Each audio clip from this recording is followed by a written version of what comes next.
admitted one more person. Hi, everybody. Welcome to the meeting. I'm gonna call this meeting to order at 6:34. This is a reminder to please sign the attendance sheet that I am going to link into the chat. Hold on a second.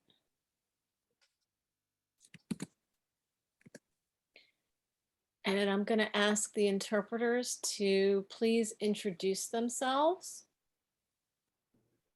Hello, this is Ulises Santiago, Spanish interpreter. I'm going to follow with the message in Spanish. Muy buenas noches, mi nombre es Ulises y junto a Paulina seremos sus intérpretes esta noche. Para escuchar la reunión en español, por favor marque el número 347-966-4114 e ingrese el número de conferencia 629-370-207 seguido del signo numeral. De nuevo, para escuchar la reunión en español, por favor marque el número 347-966-4114 e ingrese el número de conferencia 629-370-207 seguido del signo numeral. Si quiere escuchar el audio en español, pero quiere permanecer en este espacio virtual para ver la reunión usando su computadora, puede silenciar su computadora poniéndola en mute. Silencie el volumen de su computadora y al mismo tiempo llamar a la línea en español. Una vez más, para escuchar la reunión en español puede marcar el 347-966-4114 e ingresar el número de conferencia 629-370-207 seguido del signo numeral. Gracias. Thank you.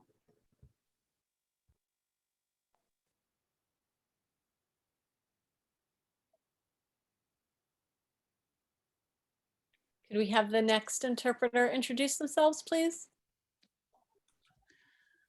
大家好，我是你们今天的中文翻译。然后，如果你们需要中文翻译的话，请致电347-966-4114。再说一次347-966-4114。然后你的房间的 ID 号码是629-370-207。629-370-207。然后进去的时候记得把自己的声音就是静音的。然后我再把那个电话号码讲一次：347-966-4114。房间 ID 号码的话是629-370-207。谢谢。Great, thank you. I'm gonna call the roll. Camille Cazzaretti. Present. Antonia Ferraro, yes, I'm here. Tia Shelsteed. Here. Vincent Liu. Present. Nana Poku Ajakum. Present. Alfred DeAngelis. Present. Joseph Alexander. Present. Ivan Banda. Present. Nancy Randall. Present. And Jared Moser. Present. Great, we have a full house. Thank you all for coming to District 15's Community Education Council meeting tonight. We appreciate your time and we're glad you could join us. For those of you who are new to CEC 15 meetings, there are 32 CECs throughout the city plus 4 citywide councils. Each CEC represents a community school district, and each is made up of 11 volunteer members, 9 of whom are elected by parents in the district. The remaining members are appointed by the Brooklyn Borough President. CEC 15 is a state-mandated public body responsible for ensuring that public school parents and the public have input in educational decisions that are made at the school district level. Our council reviews education policies and advocates for high quality education that benefit all of our District 15 public elementary and middle school students. CEC15 serves 35 elementary and middle schools and 1 high school. CEC members serve in an advisory role on education matters to the district superintendent, the chancellor of the Department of Education, and elected officials. We approve district school zoning lines submitted by the Department of Education. We evaluate our district superintendent. We review the district's educational programs, and we support school leadership teams. We also submit recommendations for the School Construction Authority's annual capital plan. We actively seek input and feedback from the public, and we encourage you to visit our website, cecd15.org, and take a look at our Facebook page and write to us about any issues you may want to address or learn about. All of our names and contact info are available on our website. I'm going to turn the floor over to the parliamentarian, Joe. Good evening, everyone. Please forgive my voice. Sick. Effective Friday, September 2nd, 2021, Governor Kathy Hochul signed legislation extending virtual access to public meetings under the New York State Open Meetings Law, which allows New Yorkers to virtually participate in local government meetings during COVID-19 pandemic.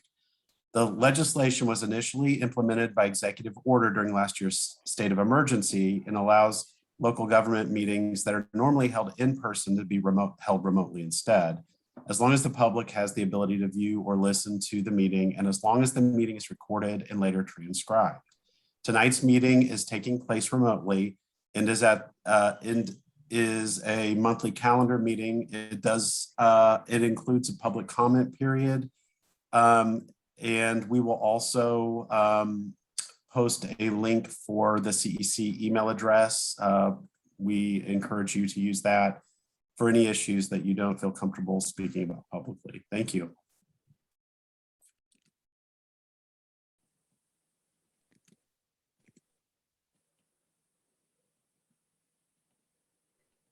Camille, the floor is yours.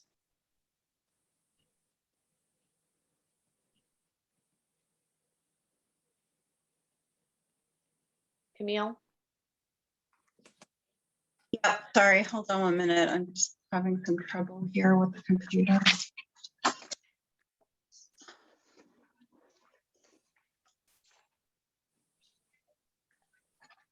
I'm so sorry. I cannot expand my screen, so I don't know if you guys are going to be able to see me or not here. Can you hear me? Yes. Okay, can you see me? Yes. Okay, cool. Oh my gosh, I am so sorry, everyone. Whenever it rains, the internet is even worse here than it normally is. So good evening. Welcome to the October calendar meeting. I want to thank everyone for joining this call tonight. We have a lot of information to share, and we want to hear from you as well. At our last meeting, we announced that Nancy Randall, our newest council member, was appointed by the borough president for the borough president appointee seat, and we are thrilled to have her on our team.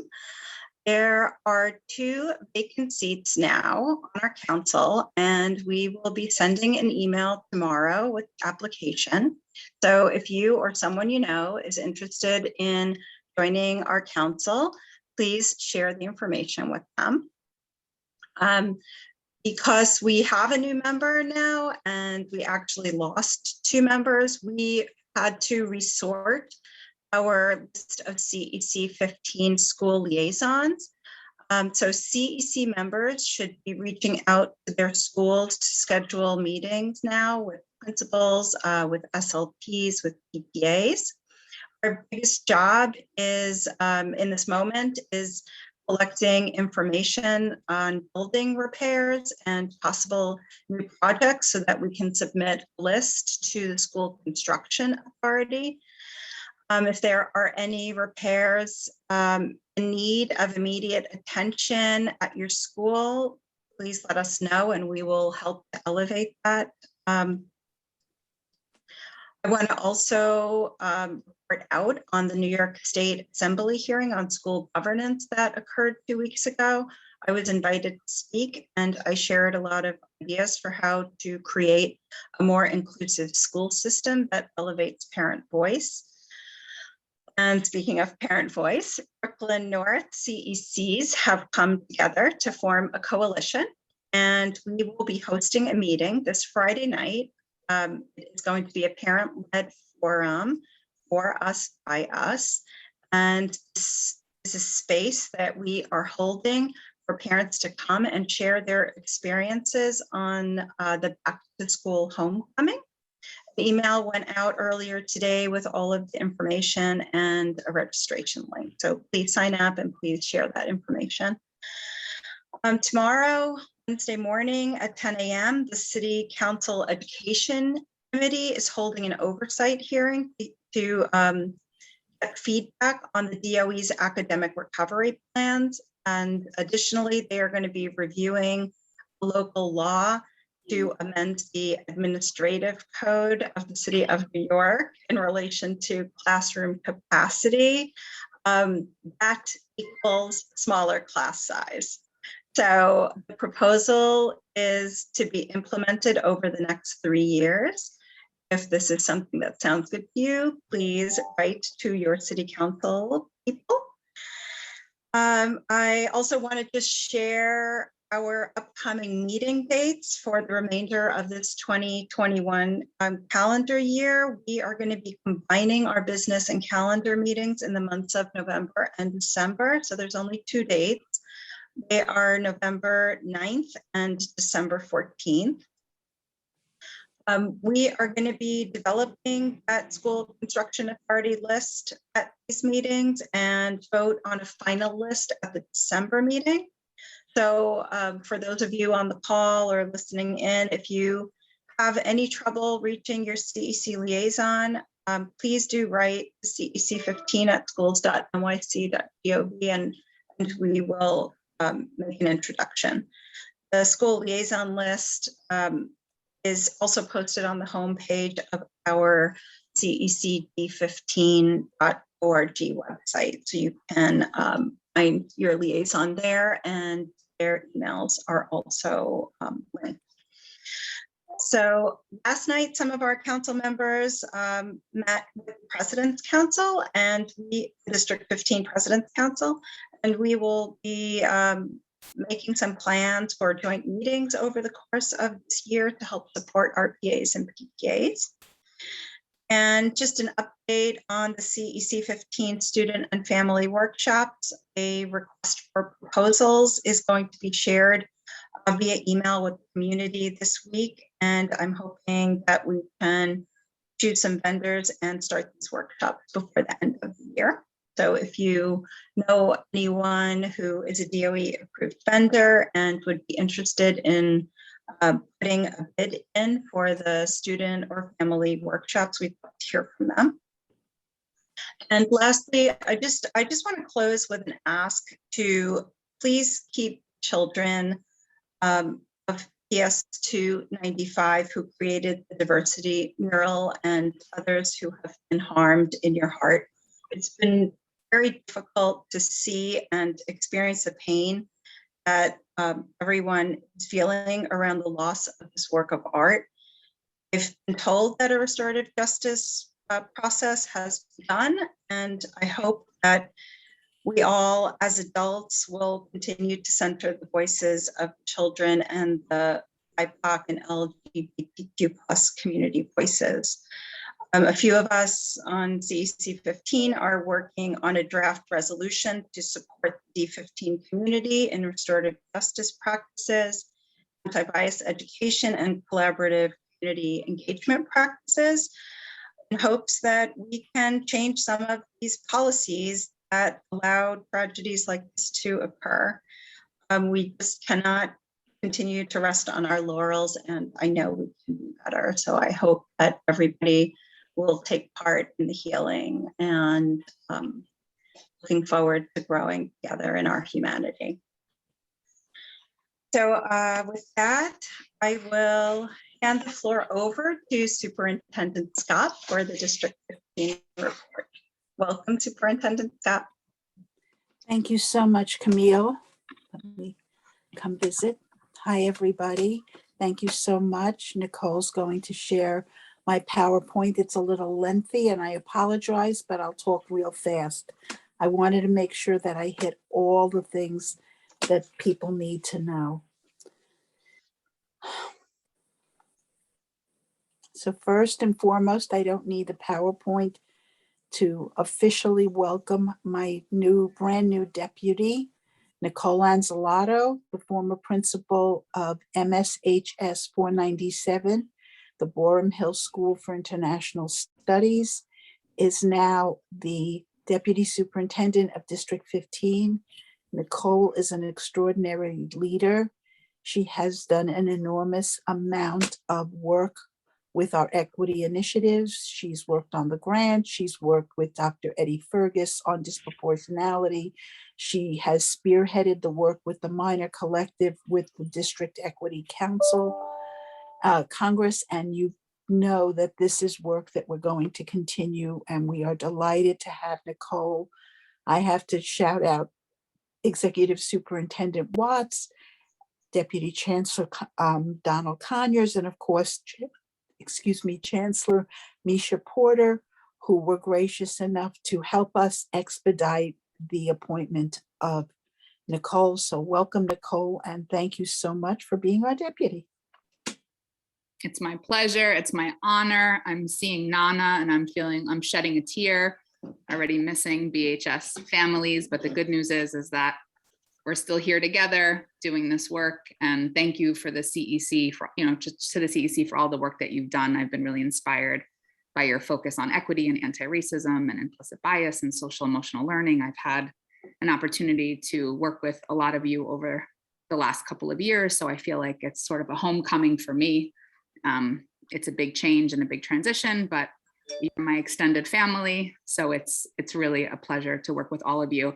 And with that said, on my new laptop, I am unable to share. So the deputy has failed the people. I apologize. So I'm going to send the presentation. My computer doesn't allow sharing right now. So I'm going to email it. Who's the best person to email this to? I can also go and set up the other computer. I think I can do that pretty quickly. So just bear with me for 2 minutes. Okay. You can email it to me. Thank you. Oh, Steve can do it. Yeah, I'll put my email. Steve, thank you so much. So I can start talking so that we're not in dead air, because what I have a copy on my computer, and I can, if you will indulge me, I can talk to the new principals update, which does not require a slide, except for me to remember everybody. And so we are, of course, delighted to announce that we have a bumper crop of new principals. We have 5 principals who are literally less than, like, just appointed into their position, not even appointed, as interim acting principals. And that is, of course, replacing Nicole, is her AP and her right-hand person, Samantha Schmuger, who is going to step into the role seamlessly and continue Nicole's work and continue the focus for equity at the school. There is Joanna Cohn at PS 107, who replaced Eve Litwack, who retired. And we have, of course, Diane Castellucci, who replaced Anna Allenbrook, who retired in June. And we have Layla Rahid, who replaced Jason Foreman, who moved out of state at PS 154. And lastly, literally seconds before Samantha, Emily Hurst, who replaced Jin Tang, who took a position at Central and is now the interim acting at PS 169. So those principals are in place as interim acting. And one of the things that's going to happen is we will be having a lot of C30s all over the place. So we're excited about that. We are having numerous new APs. This is a time of transition, and we are happy to bring very skilled people to the fore. So thank you for taking that. And if you can pull up the slide, this would be a good time to do so.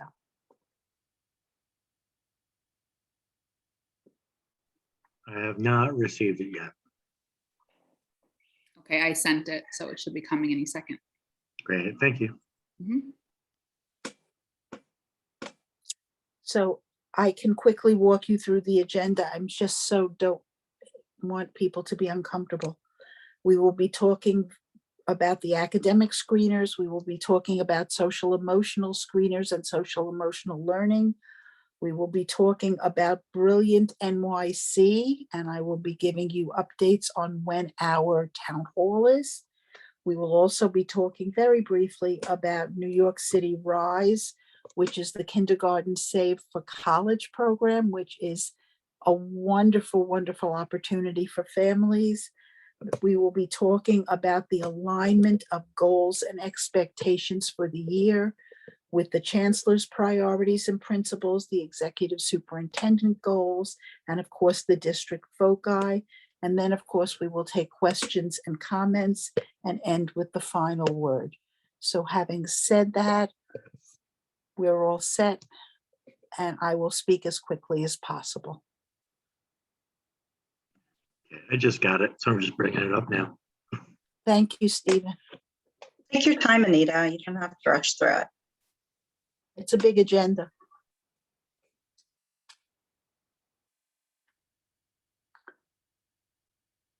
Thank you so much. Okay.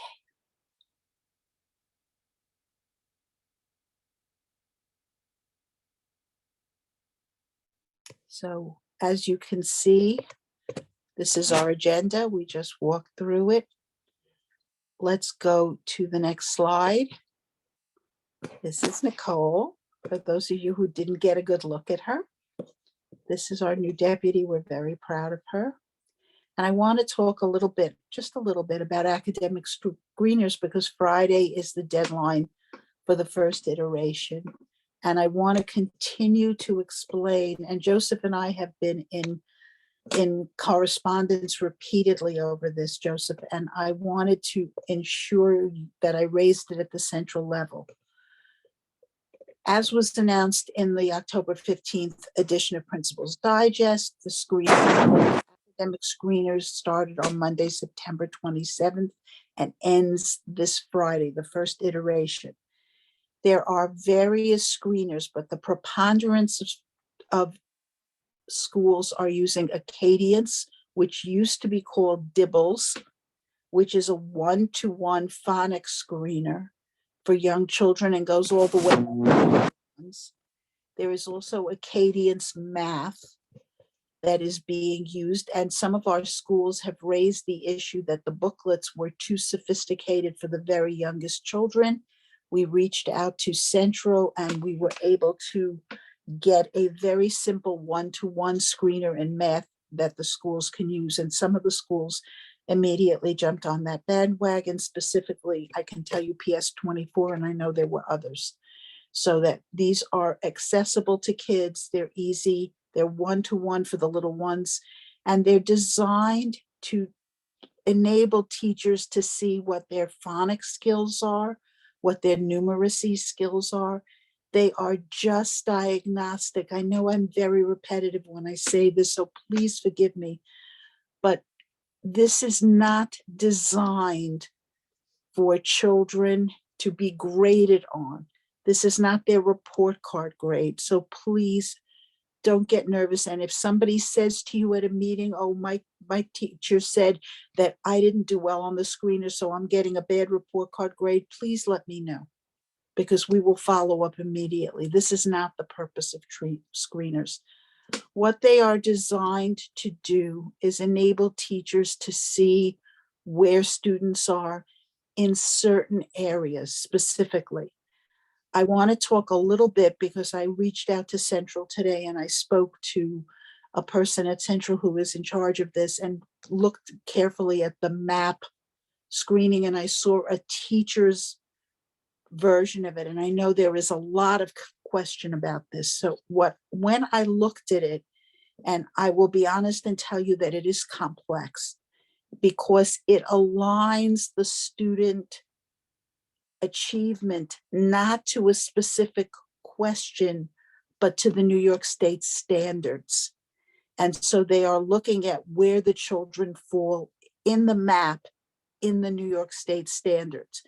And one of the other things that it says is that if your child scored this, then this is the projection of where they would be on the state exams. Ladies and gentlemen, I will tell you right now, it is very nice to project, but we're talking about October for kids who have just come back to school. And to be honest with you, to me, this is a selling point for this test if they're going to try to impress people who are test impressed.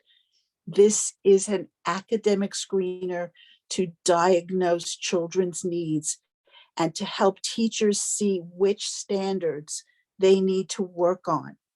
Things like in math, for example, things that relate to understanding addition and subtraction of fractions for certain ages. For the babies, for our little ones, you know, they're near and dear to my heart because I'm an early childhood teacher.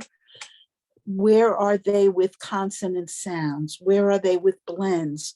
Where are they with decoding skill? Where are they with the Dolch word list? All of these things can be supportive of teachers forming small groups, forming individualized supports, and making sure that the kids are getting what they need. Again, I want to be very clear about this. This is diagnostic, like when you take your kids to the doctor and they take their temperature. That's all this is supposed to be. And we've talked about this for a long time. Please understand, I keep saying this, and Joseph, I apologize to you in advance because it's not in writing except on this slide. Parents cannot opt their children out of a screener. It is considered like any test that would be given in school for teacher diagnostic support. So forgive me, and if you have any issues, please reach out to my office. We are happy to talk to you about it. Next slide. This slide is very exciting to me because it talks about social emotional learning. And the most important thing that we are facing this year is the social emotional needs of our children. And the fact that we as a Department of Education have prioritized this is remarkable, to say the least, because I'm old enough to remember where this wouldn't have even been on the map. And this doesn't start now. If you can look at the pictures, you will see that it started with John Dewey in 1909. And those of you who are education buffs have all heard who John Dewey is. He proposed that learning should be project-based and should be a whole child methodology rather than just the rote memory that was being espoused at the time. And then we look at Howard Gardner, and those of you who know Howard Gardner know that he's done a number of things, but especially famous for multiple intelligences, which talk to the ability of children to show brilliance in many ways. And we're going to come back to him because he's makes a great point. And somebody who is often an unsung hero and wonderful, James Comer, did enormous research at Yale and is considered the godfather of social emotional learning. And all of these gentlemen, these heroes, led the way to the formation of the Collaborative for Academic, Social, and Emotional Learning called CASEL. And it is the CASEL foci that have become the gold standard for looking at what constitutes social emotional learning for kids. So I'm giving you this history lesson very quickly because I want you to understand that this is not something that should be taken lightly. I just finished reading an article this week in the Times that talked about children having a meltdown and returning to school across the country. So all across the country, we are seeing children who are acting out. We are seeing children who are having a hard time adjusting across the board, whether it's our little ones who've never been in school before and literally don't know how to interact because they've never had the opportunity to be outside their home, or our older kids who have missed that teenage adolescent adjustment period where they want attention and they don't know how to get it. We are seeing it across the board. And this is why social emotional learning and restorative justice are key elements of what we focus on. This is not about anything punitive. This is about trying to understand what children need and supporting them. So just as we expect children to be academically successful, they cannot be academically successful if they're social emotionally in need. We need to make sure that they're getting what they need on both levels. Next slide. Thank you so much, Stephen, for sharing. So quick, this is a, we're going to post it. I'm not going to read you everything, but what I am going to read you is this little tiny piece, which is in the middle. And if you notice, it's green. It is the 8 domains of student social emotional wellness, which are personal responsibility, optimistic thinking, goal-directed behavior, social awareness, decision-making, relationship skills, self-awareness, and self-management. So why are these important and how are we measuring these? We are using the DESA, which is a 40-question screener that is not filled out by the child, but rather is filled out by an adult who knows the child well. In most cases, it is their class teacher, but it may be a guidance counselor, it may be a special needs teacher, it may be anybody on the staff who knows the child well. It is a quick down and dirty, check the boxes, rating 1 to 5, or as they call it, the Likert scale. So this screener, and I want to draw your attention to the last one, is not being used to label students or diagnose mental health. This is just to see if kids need support and to help teachers to look at a little more closely about what's going on for individual kids. That's all it's designed to do, and to provide the supports they need. Years ago, I heard Richard Allington, who said for many of our middle school children, their connection to one adult made a difference in their entire school experience. And this will enable children to connect to one adult at the school and to know that people care about them. So this is not a terrible thing. However, if you feel very strongly about this is not something you want, you have the right to opt your child out of the social emotional screeners. Next slide, please. So this is literally what the DESA looks like, and these are all the 40 questions. Does he carry him or herself with confidence? I'm just going to pick random one. Take an active role in learning. Act respectfully in a game or competition. Respect another person's opinion. Follow the advice of a trusted adult. Stay calm when faced with a challenge.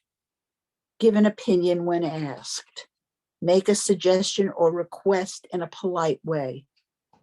All of these are just random things that we wonder if the kid is doing that. That's all it is. So this is to give you a real sense of this. And again, we're going to share this.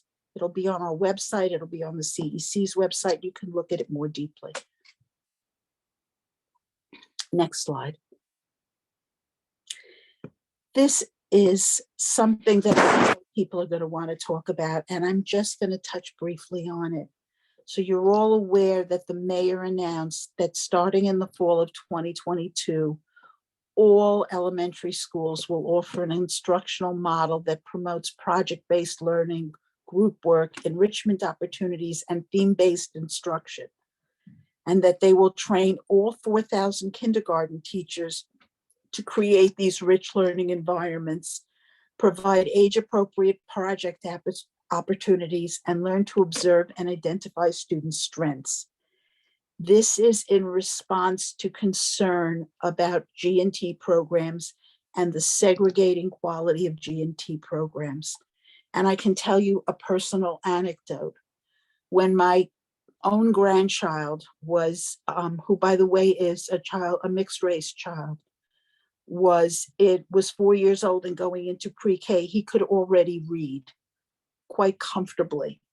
And so we tested him for the gifted program, and he did very, very well and got into a gifted program. We did not put him. And one of the things somebody turned to me and said was, oh, why didn't you get him tutoring? He would have made like a citywide program. And I looked at this person and I thought, this is crazy. We're worrying about tutoring and pushing 4-year-olds. This is not the way school should be. What is being described here, ironically, is what we all want and see in many of our District 15 schools. And for those of you who've ever had the opportunity to go to the pre-K classrooms and seen project-based thematic instruction with your little ones, it's incredible. And all of our kids learn, and they learn in so many different ways. So we are going to have the opportunity to have a conversation about this. We are going to talk about this as a community.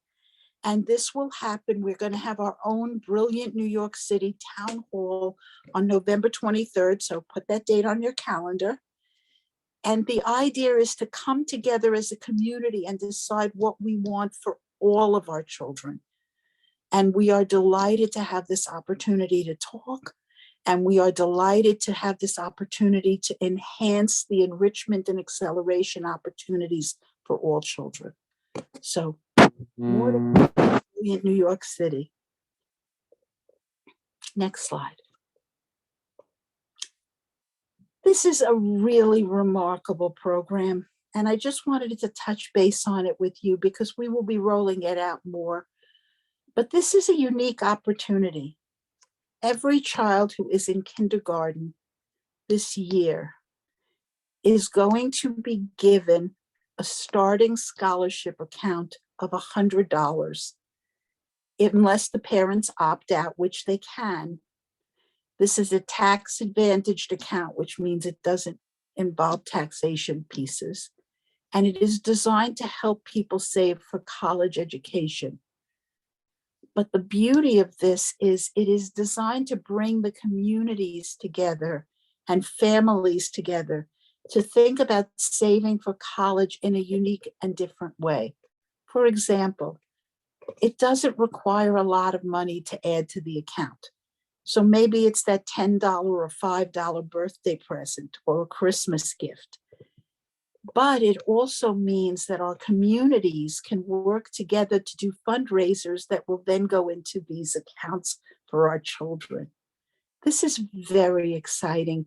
It was piloted in District 30 in Queens, and there were huge efforts by the community and by businesses to support this because it enhances the concept that you are saving up for a dream and your dream is to go to college. And we are helping you to do that. And we are saying, we believe you can go to college and you should go to college or to career training. And that this starts by talking about financial education in the classroom, but also by that college and career readiness that is the hallmark you will see very shortly of our executive superintendent's focus. So this is another way that we can enhance college and career readiness for our littlest ones and watch them grow the possibility of having a little nest egg for college. Maybe not paying for everything, but a little nest egg for college. Slide.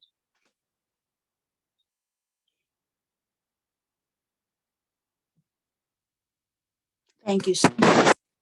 So this is my opportunity to talk to you about goals and expectations. And when I presented this piece to the principals conference, I called it the coherence in all things, because what you're about to see is something that is really special. And that is not a gazillion different things, short term and quick, but the idea that we are all focusing on the same thing, and that is at the heart of it is equity for all of our children, for providing support for all of our kids, for providing opportunities for all of our kids, and for providing respect and honor for the cultures they represent. So let's dig in. So first and foremost, we're going to start at the top. These are the chancellor's academic recovery through an equity lens, the SEAL principles and the SEAL priorities. So we are ensuring high expectations and rigorous instruction in every single student, grounded in an asset-based mindset, meaning like Howard Gardner, we see the value that children bring in the different ways they learn. And that means every child. It does not mean just the kids who are sitting and reading early. It means we are looking at our special needs kids, our multilingual learners. They have so much to offer, and we're going to see them and work at seeing them from that asset-based place as opposed to from a deficit. Develop and strengthen a welcoming and affirming school environment. Tonight at this meeting, you are in a welcoming and affirming CEC environment. And this is the hallmark of what we want in our schools. We want to welcome our families. We want them to come to the fore. We want them to be part of the community.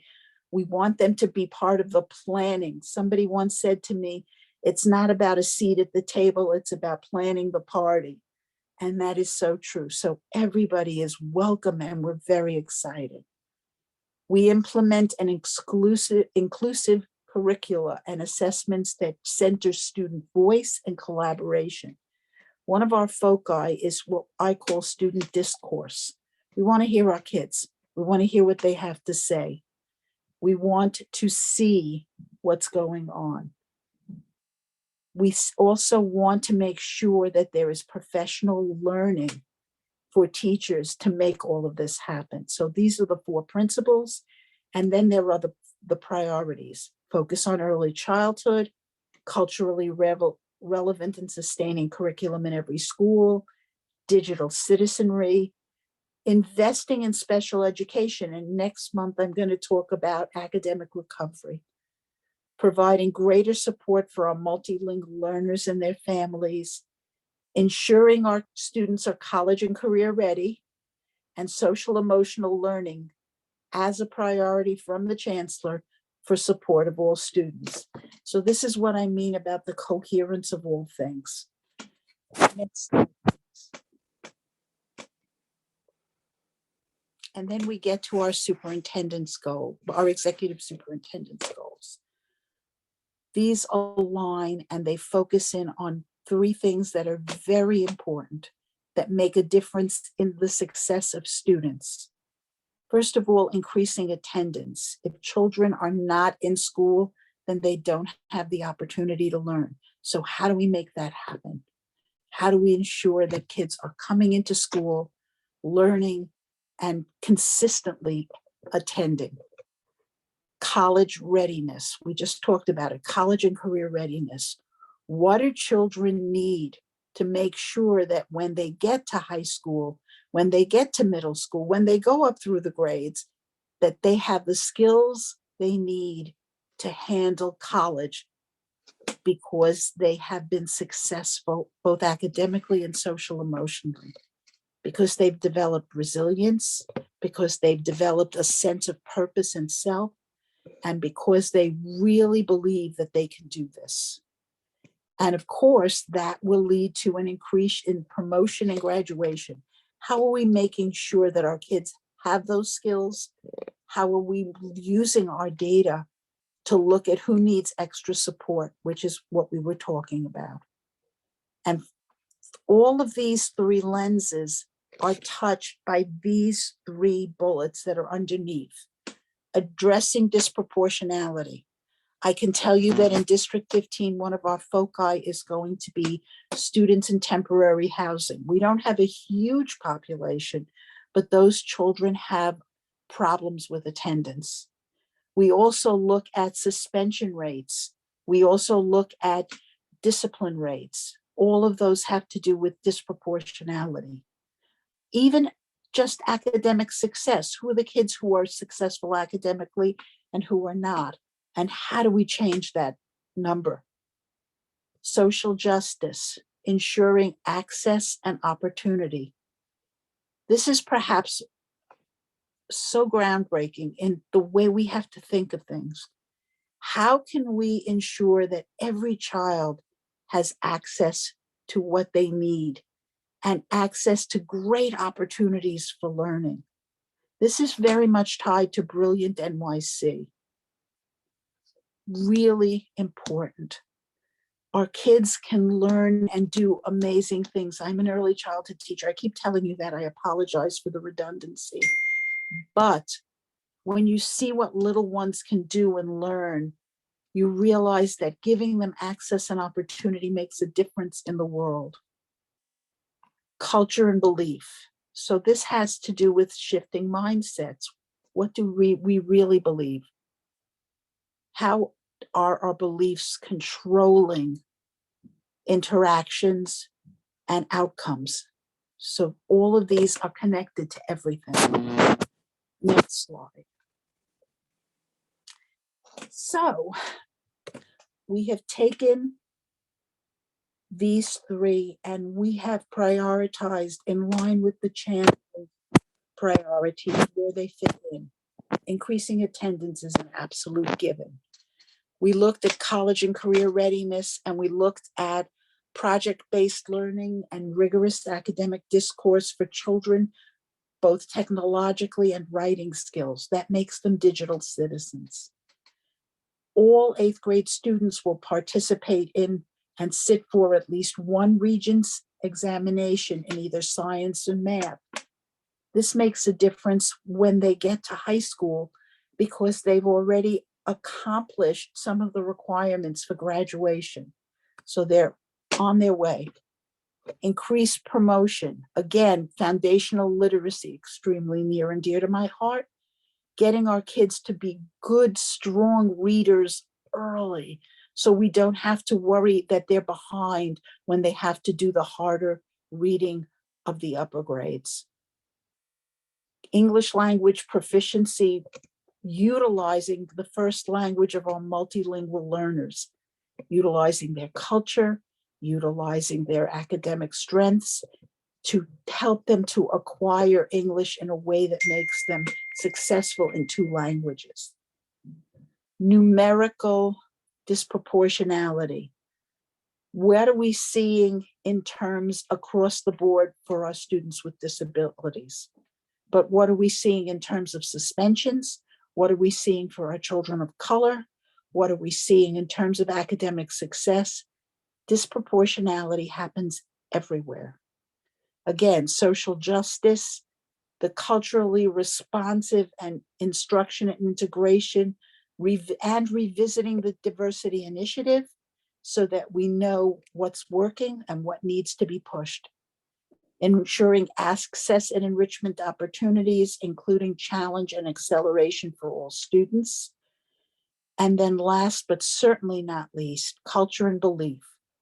All students, all schools will have trained staff in social emotional protocols and will have a full program in place. Every school has to have a social emotional program in place. We will utilize the screeners, as we said, and we will continue our work with implicit bias training and other equity training to support awareness and anti-racist focus in all schools. And I want to be very clear that these last 3 pieces are the specific and are the bedrock of all the work and address all the other goals. Oh my goodness. Next. So what are we doing for equity? Our equity is the key lever that we are doing. First of all, we have equity teams at each school, and we are expecting them to submit the list of their names, and like they do with SLT, the agenda for their meetings, the dates of their meetings, and the focus that they're working on so that each school is working to meet the needs of their own school. This year, we are starting a youth equity team at every school with a faculty member to facilitate. This can happen at lunchtime.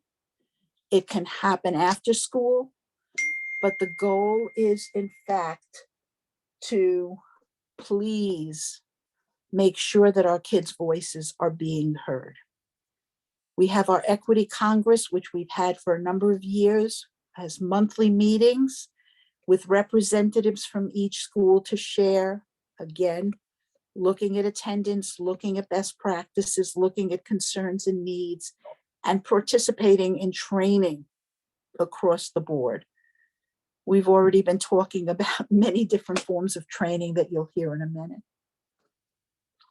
And then we have our Youth Equity Congress, where representatives from each school come together during the day so that they can mirror the Adult Congress, share best practices and concerns, and participate in training and bring the voice of their school to the district and the voice of the district to the school. Next slide. My goodness, we have so much training planned through our grant, and I have been explaining this, and I apologize profusely, but the grant is the most complicated thing we've ever done in terms of funding. I never realized what was involved in it. We are going to continue our work with Dr. Goldie Muhammad. We are continuing our work with the Minor Collective. We are working with the New York City Peace Organization to support mediation. We are working with Courageous Conversations through the Pacific Educational Group. We are providing a new physics program for the middle school that is going to roll out next September at PS676 as it transitions to a 6 to 8. This is a middle school hands-on physics program we're very excited about. In alignment with CRSE and in partnership with the Steve Nash Foundation, we're augmenting and creating libraries that are more reflective of the diversity of students in addition to the ones from the central office. We're revisiting and reinforcing implicit bias training for principals and staff through the Office of Equity and Access. We're continuing to expand on the work with Dr. Eddie Fergus that we've had. We were the first in the city to work on it, on disproportionality and discipline, looking at data in alignment with identifying and eradicating disproportionality. In collaboration with WXY, we are waiting for the approval of the PEP in December, reflecting on the district initiative within the context of the diversity plan. And lastly, we are conducting PAR outreach to Sunset Park communities as we did with Subdistrict 3 through our partnership with CUNY to ascertain community ideas and expectations for their Sunset Park community around new construction, around curriculum, around needs. This is a grassroots movement where neighbors talk to neighbors and support each other in hearing from all constituents. Next slide, please. Okay. Whew. Questions and concerns. So I would like to move this portion to the public comment. Before we do so, please remember this is a time-limited meeting. So please be respectful of other people's time when you're speaking, and we may have to give you a nudge at some point, although that's rare. Please, when you're speaking, respect the privacy of others. Don't use others' names to call people out. If that is something that is a concern, please, you can share that, maybe through an email, but publicly outing people for whatever reason, please keep to a minimum. And then raise your hand if you'd like to jump in on anything Superintendent Scott spoke about in this portion, and we'll call you in the order that you pop up on the chat. You don't have to have your camera on. We always like seeing you, but please don't feel pressured to do so. So go ahead, raise your hand if you'd like to contribute. And then after the public comment, we usually move to the CEC participants having questions.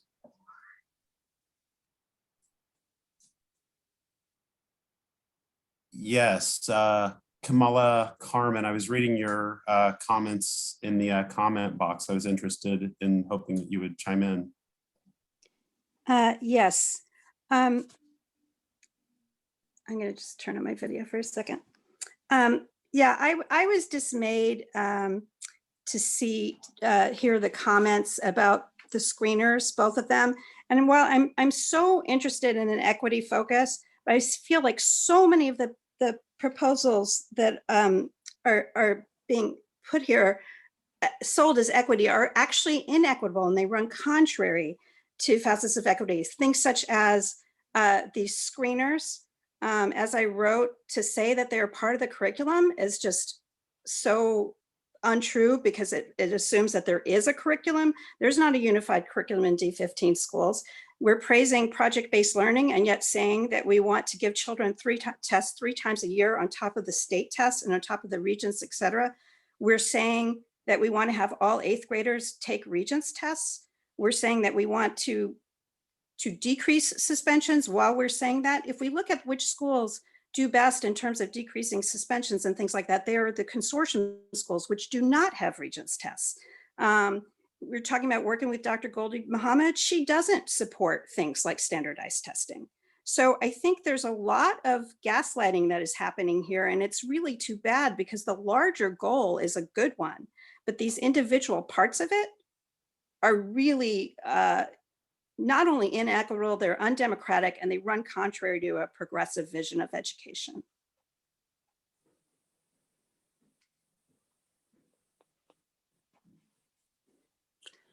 Camilla, if I can just tell you briefly an anecdote that has nothing to do with District 15, and that has to do with what I hope is what you will understand what I'm talking about, because I understand exactly what you're saying. I worked in another district and I was the director of literacy. And when I was the director of literacy in that district, and this was a district that was gung-ho on assessment, the state tests were everything. And one of the things that I did as director of literacy is I would go around on Saturdays and look at all of the support classes that were being held to support kids. And what I saw to a school was packages and packages of Xerox material, sheet upon sheet of worksheet. And these kids were coming in every Saturday doing the worksheets, but the reality is it did not address their needs. Everybody was doing the same worksheets. And the reason that I do believe in screeners is maybe, you know, it's not what you believe in, but I will tell you that if you don't, as a teacher, figure out what each individual child needs, then how do you address it? And it's something that we have to think about. Anita, teachers do this all the time, and they don't need to purchase things from a company in Washington State in order to do that. And in fact, any good teacher would be doing something tied to curriculum. The research on quote unquote interim assessments, which are what these are, screeners is a euphemism that the DOE is using now. In 2019, when they rolled out this program, they called them interim assessments. They called that they were part of something called EduStat, which is an analog. I know what It's EduStat the is. exact same tests that they were rolled out, and MAP was rolled out to the 76 CSI schools in 2019 as part of this. And the only reason why this is coming up now is because it was delayed because of COVID. Suddenly, these are being sold because NWA marketed them as such, as for COVID learning loss, but they're exact same tests that were being suggested way before the pandemic. And, you know, COVID as the test as an analog of CompStat is really concerning. All of these students' results are going to central DOE. They're not between them and their teachers and their school. It creates a record which resides centrally. It's an enormous invasion of privacy. Companies like MWA are Reed Laney Hampson's, Student Privacy Matters. They refuse to sign the Student Privacy Pledge. it's just enormous data mining. And it's really a shame that, you know, we could say we want equity and we could say we want to have trauma-informed practices and support children. And yet here they are barely 2 months back into the school year, and they are losing instructional time to sit in front of computers for days at a time to do the sort of testing that their teachers of every year that there's a new class of students, the teachers need to figure out where their students are.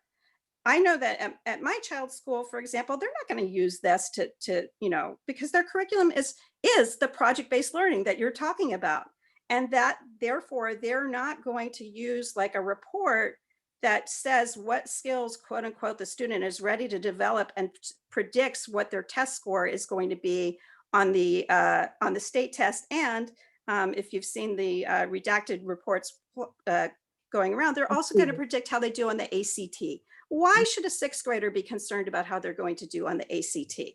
I mean, that's the, you know, colleges are screening out ACT and SAT. Mhm. You know, they're dinosaurs.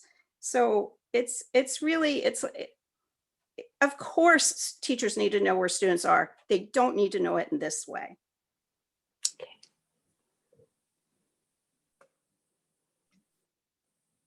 If I could just follow up with what Kamala is talking about. We are going to host a special session, I hope, to just look a little deeper into what MAP test and diagnostic tests are about and what can be used from them and in what way. And so I hope that Kamala, in her capacity, will offer us her time to speak at more length in another meeting. Is that okay, Kamala? Okay, so then I will connect with you and we'll put something on the calendar. And I just, you know, also want to say that I think if the decision about the MAP and some of these other screeners were in the hands of District 15 and not being mandated by the DOE, I think that different choices would be made. I know that this district and Superintendent Scott value whole child model and diagnostic testing. I agree, it absolutely needs to be done. And I think that our teachers are more than qualified to do it. So that's just one person's opinion, but thank you. I will cede my time when it comes to my time. Thank you, Ms. Carmen, and thank you, Camille. I don't see any other hands, so I'll give a few more seconds for somebody to participate. Yes, our new deputy. Hi, everyone. Thanks for the robust conversation. I think it's important that we can share openly and unpack, you know, some of these new mandates. And, you know, as a principal, I've had many conversations with families and with teachers and many conversations with my colleagues across the district. And, you know, I think originally, and just to kind of, I don't want to belabor the point, but it's making me think about kind of the anticipation of the thing is more anxiety ridden than the actual thing. I know that when some of these mandates started to roll out and we were unsure of what they would look like and how, you know, how much time they would take, there was a lot of anxiety. In my school in particular, when we actually laid out so 100% teachers assess students constantly all the time, right? We have advisory programs, we have social emotional practices in place. We have formative assessments, we have summative assessments. There are lots of ways to assess, you know, how a student's doing, what they know, what, you know, where there are gaps in a specific skill and where they need more practice in a specific area. So I 100% agree that this is one snapshot. It's not the only snapshot, but my school administered the MAP assessments before they were mandated. And teachers who are the most progressive teachers who believe in project-based learning, as an international baccalaureate school, interdisciplinary, social justice focused, really appreciated having the MAP assessment across, you know, the entire grade so that they can look at, you know, so that they can utilize that and integrate into their planning, because it is all aligned. Even if teachers are, you know, planning a unit of study that has to do with, you know, writing a thematic essay about a social justice topic, for example, teachers have been using the MAP data to look specifically at student skills and how they can differentiate writing instruction, how they can create small groups, right, especially in ICT classes, so that students are getting that individualized support. So, and, you know, when we laid it out in terms of the planning, the screener takes 45 minutes, right? The screener takes like 10 minutes, right? The MAP assessment takes 45 minutes for math, or for ELA, 45 minutes. Those students have as much time as they need. When we laid it out and we kind of did the math in terms of what this would look like, this is only a couple of hours for the entire duration of the year, right? And I think once teachers saw that, they were able to kind of take a breath and say, okay, this feels disruptive, but I'm still able to teach the 6 units of study I had planned. I'm still able to focus on, you know, collaborative instruction. I'm still able to use multiple forms of assessment to ensure my kids are learning. And so I understand the bigger picture and the critique about, you know, where this is coming from and money and politics. And I think that, you know, where we are right now with this is just to think about how we can make this work, right? How we can use it to continue to improve our instruction, to continue to support students. And that's what the teachers in my school and the majority of the principals that I speak to, that's what they're trying to do. I don't think it's the be all end all. I think it's a tiny snapshot. And, you know, already my advisors in my school are thinking about, you know, how to use the social emotional screener, because we've never had anything that's been so cohesive.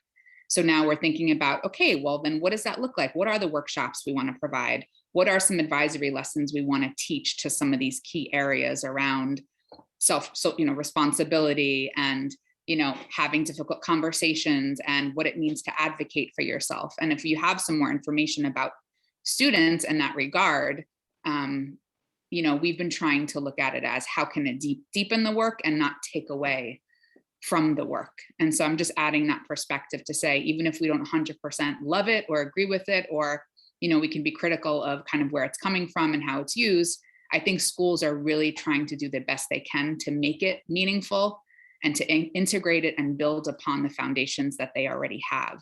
And I think, you know, the majority of schools are doing that, and this won't be used against kids. It will be used just to support our communities and to support inclusive classrooms so that all students can thrive. But, you know, again, hear the points, they're valid, but that's just kind of the school level, some of the ways that we're thinking about implementing it. Can I just add something? Because I know that there is a really strong feeling about the map, but I do want to say that Acadians, which was called Dibbles 25 years ago, has been used for a long time and is an opportunity because it is a one-to-one assessment for young children. You have to know something about the importance of decoding for children, and knowing what their phonics skill level is super important, because if you cannot decode words, then it doesn't matter if you have a rich vocabulary. If you can't read the word, if you can't break the code, then you need extra support. And for some of our children and some of our teachers who have gone through college programs where there's a whole history with the phonics wars. Do we teach phonics? Do we not teach phonics? Where some of our teachers have never been trained in this. And this is an opportunity for a school to look at what its needs are and support the kids in learning to read. And I do want to say this, we had schools where they were doing this during the pandemic when the kids were remote, and schools that did a good job with this, and we had voluntarily used a screener. And I'm not necessarily talking about MAP, is their kids were successful even remotely because they were focusing on what the kids needed, and it makes a difference. So yes, I agree with what you heard, Nicole, what you're saying. I get it. I get that there is no trust whatsoever for the idea of purchasing a screener, that there's concern about MAP, that there's concern about data mining. I hear all of this, but I also do want to say that I believe that we will be able to glean information that maybe we couldn't glean, so that teachers can be provided with the supports they need to teach what the kids need. So let's move forward to CEC 15 member comment and questions. Hi, it's Vincent. Can I speak? Hi, Vincent. Yes. Sure, thank you. Hi, Anita. Thank you for the presentation. I think that's very informative. First of all, I actually personally heard a lot of concerns from our parents about the SEL screener, and some of the complaints were that this screener can lead to some kind of manipulative result. I know that you shared the 40 questions for the K-8 students in the SEL screener. If you can also share the exact question that will be used to screen our high school student, I think that's 43 questions, as well as the process for parent to opt out. I think that will be helpful. And secondly, I also heard a lot of emphasis of equity, diversity, and culturally responsive throughout the whole presentation. I want to bring this up again, because we brought up during the last meeting with you, which is the PS94 currently serves 68% of our students. That's from family that's speaking primarily Chinese at home. That's over 2/3 of our student bodies.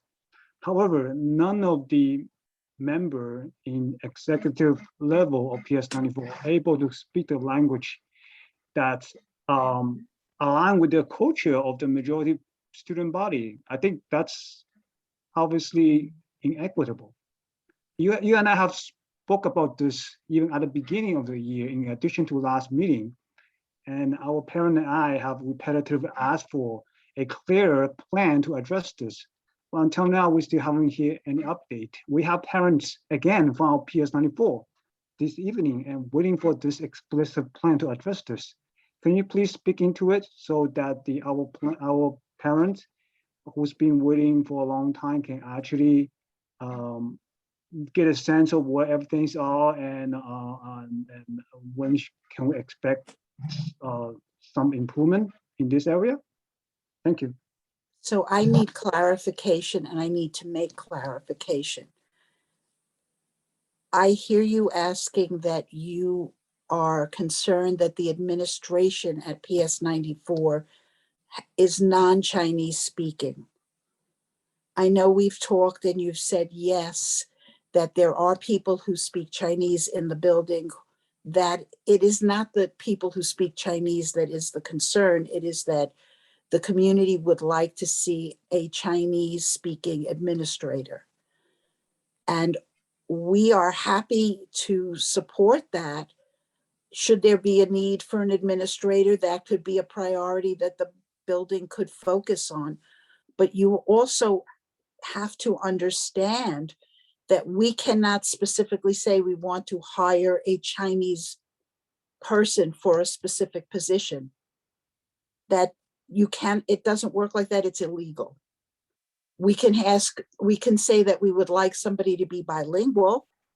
We would like somebody to be somebody who is aware of the culture and responsive to the culture, and more than happy to do that.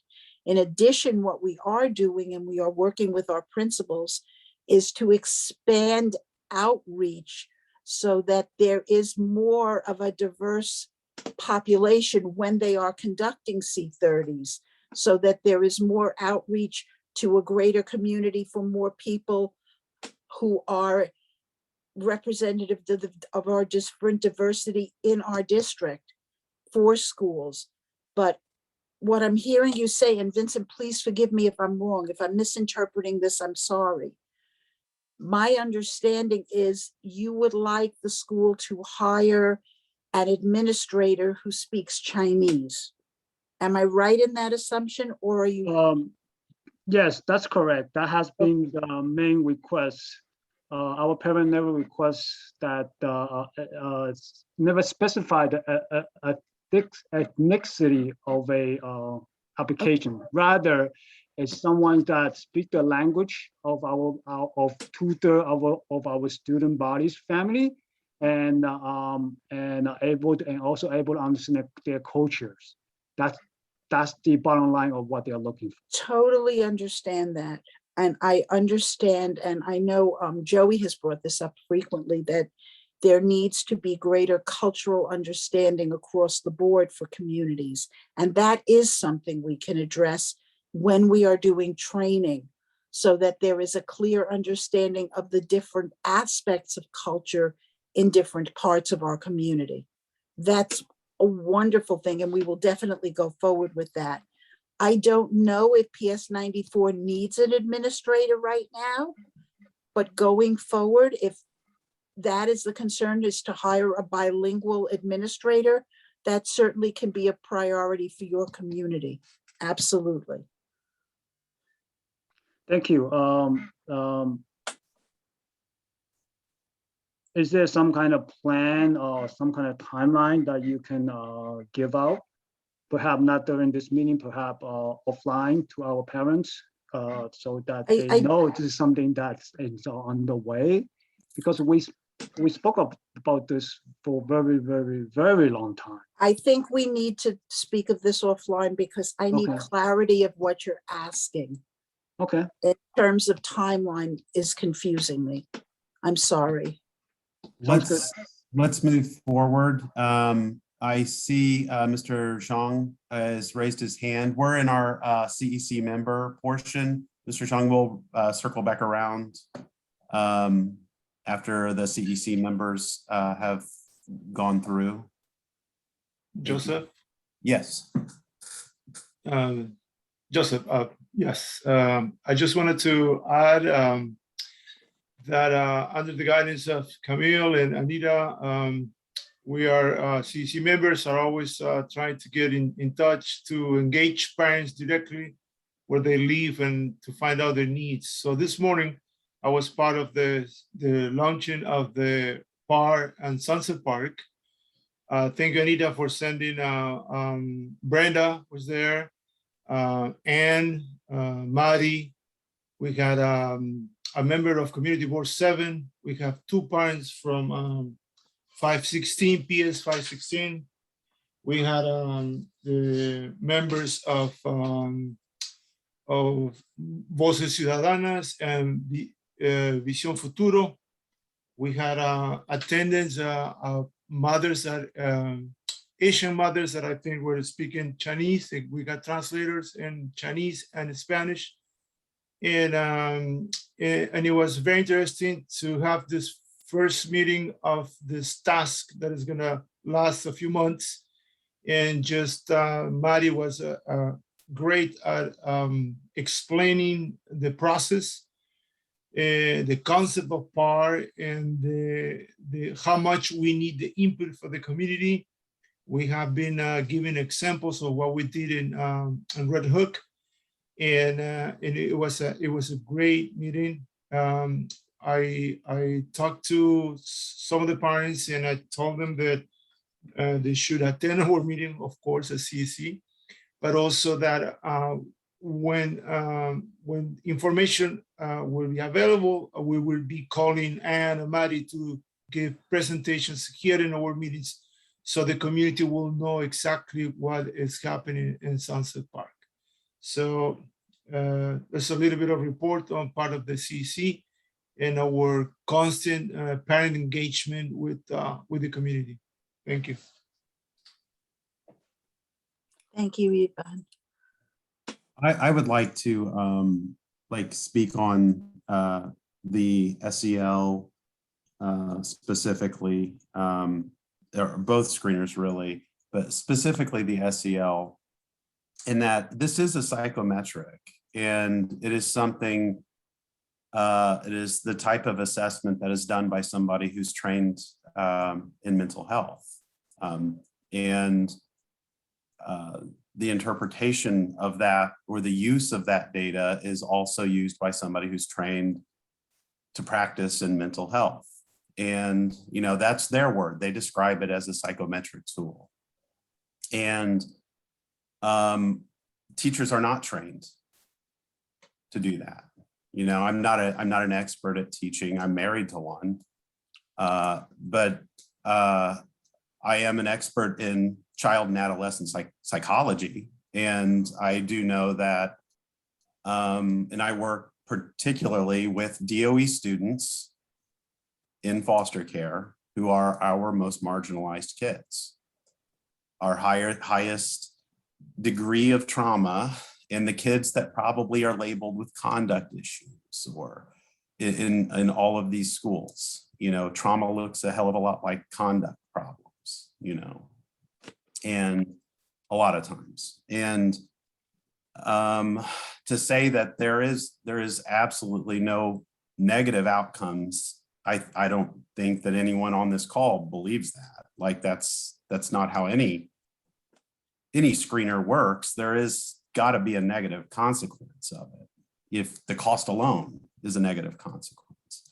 But what concerns me more than anything is that, yes, these are untrained people using psychometric tools. They're going to go do a training on it. You know, that's not sufficient. You know, it's not equal to somebody's degree, you know, in that field. You know, this isn't an adequate measure. I've read through it, and they're really tight about what evidence they use to call it evidence-based. It's not like the BASC-3, you know, it's not like the ASQ, where that evidence is readily available and widely published. This is just referenced on their website, you know, a for-profit company, and it's not really supplied. I even signed up for an email thing, and they just sent me like marketing material trying to get me to get my school district to buy their stuff. So I am hungry for more data on this, but I really am more concerned that our mayor is changing. And, you know, as a parent, I am really concerned that if the position for this type of like education reform type efforts, if the impulse of us as a group is to toe the company line and to say, well, we can't really change it, so let's see if we can make it work, instead of saying, yeah, we're being told to do this, so we'll do it, but we are going to like really talk, like be honest with ourselves and with our parents and with our students about what we think this is. And I just think that's really important, like that we are not just towing a line and saying, well, it's imperfect, but you know, we really don't, we really shouldn't be doing that with the psychometric tool. Any other CEC members? Yeah, I would like to just chime in quickly over here, just to follow up on your point, Joe. And Anita, thanks for the report, very comprehensive. So just to follow up on the point that Joe was making in terms, and I just want to focus on something like the DESA, right? As you know, somebody, a father with a child with an IEP, there are already something that I don't know if there's any accommodation that is being made in that effect, right? Because you know, there are certain things that, of course, you know that is not going to sort of hit that mark just because of the special needs of the IEP, right? My bit of a worry is that that's going to create more anxiety, you know, just because of the fact that when it gets to that certain level, I think, like to Joe's point, you need counselors that are bit specialized to deal with, you know, people that have special needs in IEP. I didn't really know if there's certain accommodations that have been made to that effect, right? So I think that's what I'm trying to find out a bit, where, you know, kids that are already, you know, need more help, you know, being subjected to this, right? Is it something in there that is a bit more different just because we know that there are certain aspects of the whole assessment that may fall short, right? So I think my point is that I just want to really understand in a bit how it's going to affect the kids with IEP and special needs as well. So 2 things I want to say that I think are very important, and thank you, Nana, for bringing this up. First and foremost, this is not going to be used to determine whether a child needs an IEP. It isn't. And if somebody says to you, I'm saying this categorically in public, on a recorded meeting, if somebody says to a parent, well, according to the DESA, your child needs an IEP, then please contact me. What I am saying is, in the New York City Department of Education, first of all, to get an IEP, Nana, as you're very much aware, you go through a series of tests by, as Joseph said, a licensed practitioner. You are assessed by licensed practitioners. Your IEP is the dominant force for a child with an IEP. It defines their goals, it defines their needs. It is supposed to be very comprehensive, and most times is. I won't say ever 100%, but I'm going to say most times. You are absolutely right in saying, and Joseph said it very well, and I couldn't agree more, that kids in trauma, it often manifests as behavior. And this is also true for kids with IEP. It's true for kids in homeless shelters. It's true for kids in the foster care system. But it's true for kids in general who may be in a 2-parent household who've gone through different trauma. What I will say to you is, this is designed, I'm not talking about the actual design, but this is being used, to my understanding, to basically say, we need to give extra support to kids. And as Nicole said before, what are the extra supports we can give in terms of advisory? What are the extra supports we can give in terms of restorative circles and talking to kids? I had the opportunity a few years ago to sit in on a restorative circle, and I'm going to call out the school because it was wonderful, at PS 261. And I watched a young man in the 4th grade get up and thank his colleagues, his peers, for their support of him as he adjusted to their school, because he had newly come into it. And it was really amazing to me. You're right, our teachers do amazing things, but not every single person looks at small things. When you have a class, even with 20 children, when you're looking at 20 children and you may miss some small things, these are small things that you're looking at. Some of them are bigger, some of them are smaller. Yes, Joseph, you're right. We're not trained in the way that you are to use this. But all I'm saying is it gives us some clues as to what to look at. If a kid is able to voice an opinion comfortably, there are kids who fall through the cracks because they're quiet. They're not the kids who are acting up. They're not the kids who are responding in a physical way, but they may be so deeply traumatized that they can't act up. So oftentimes just looking at small things, and many teachers have done this. I'm thinking of Kamala right now. Many teachers have done this for a long time innately. They look at kids and they see small things. They see that they're quiet, or they see that they are sitting there and they consistently break a pencil or something, and they pick up on those things. But there are some teachers who need a little help in knowing just what to look for. And that's how I envision this. It is not ever designed in a school classroom with an untrained person to say this kid is in real trouble and needs an IEP, or this kid is in real trouble and needs a different placement.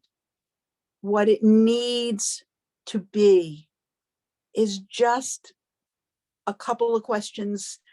It's not a couple, 40 is not a couple, but of looking at what are kids doing that tells you something that you may not have noticed before. And I think that's important.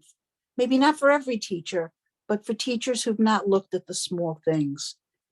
And I'm sorry, I know that this is, yes, it's the company line, but please understand,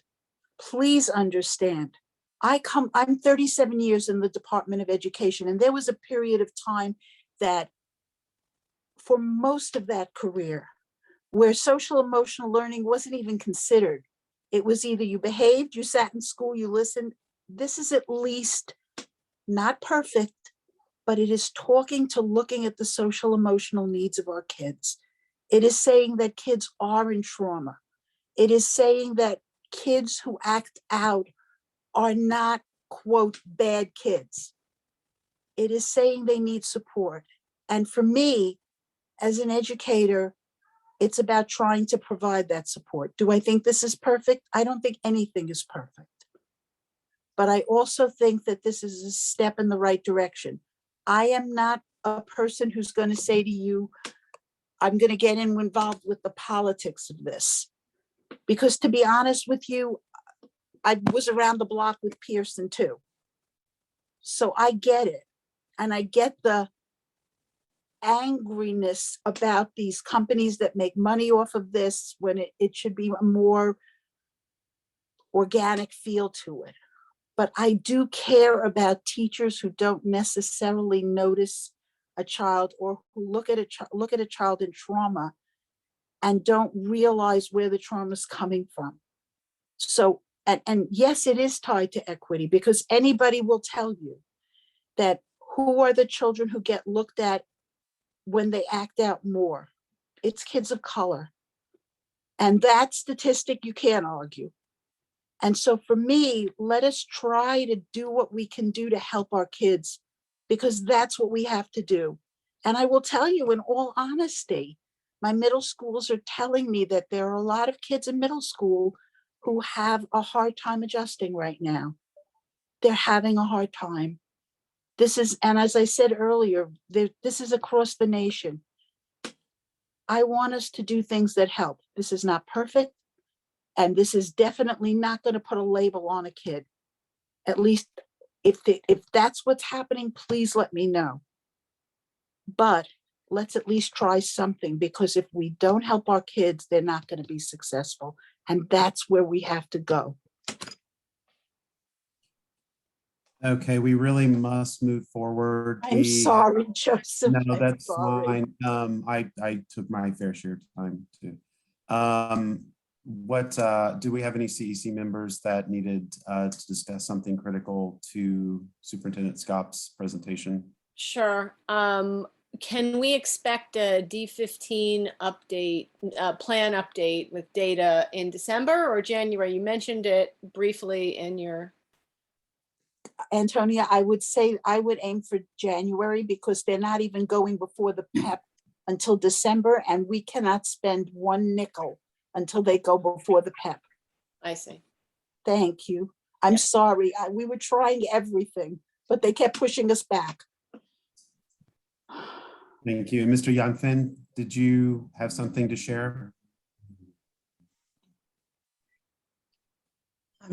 Joey, I'm sorry, Joseph Yes. Yang is a woman, and It's Joey.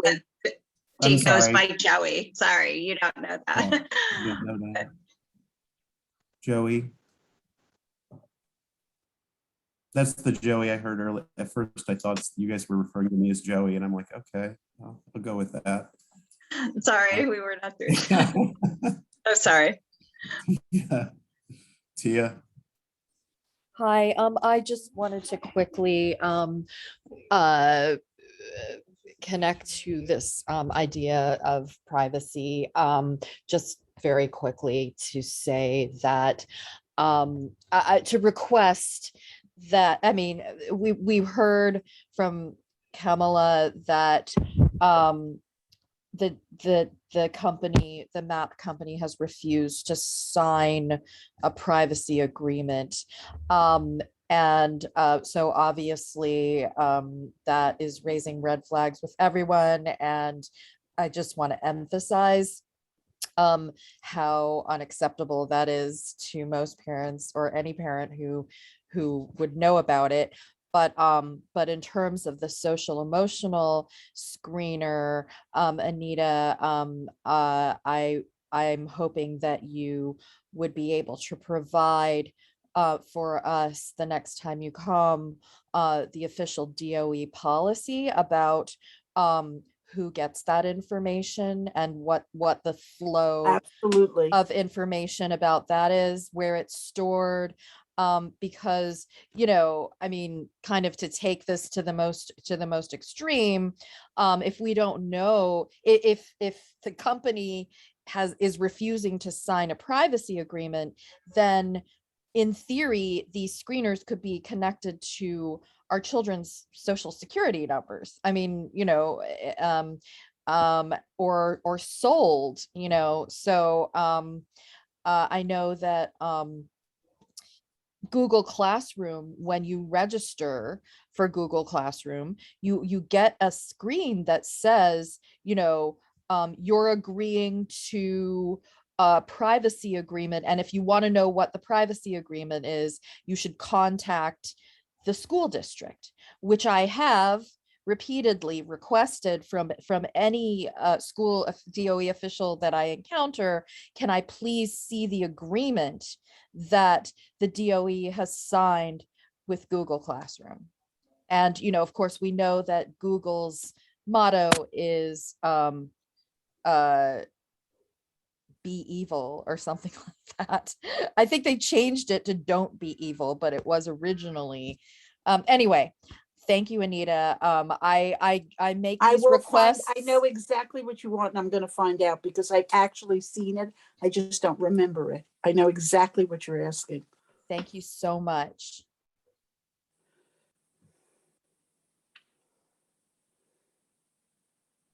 Okay, let us move forward.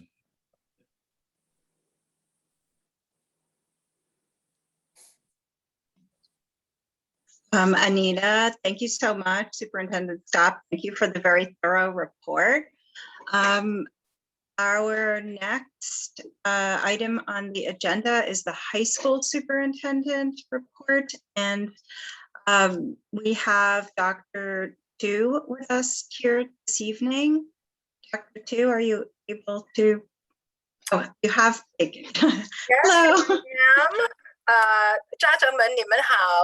Buenos tardes and good evening to all. I'm really thrilled. I think this is my very first cameo with District 15.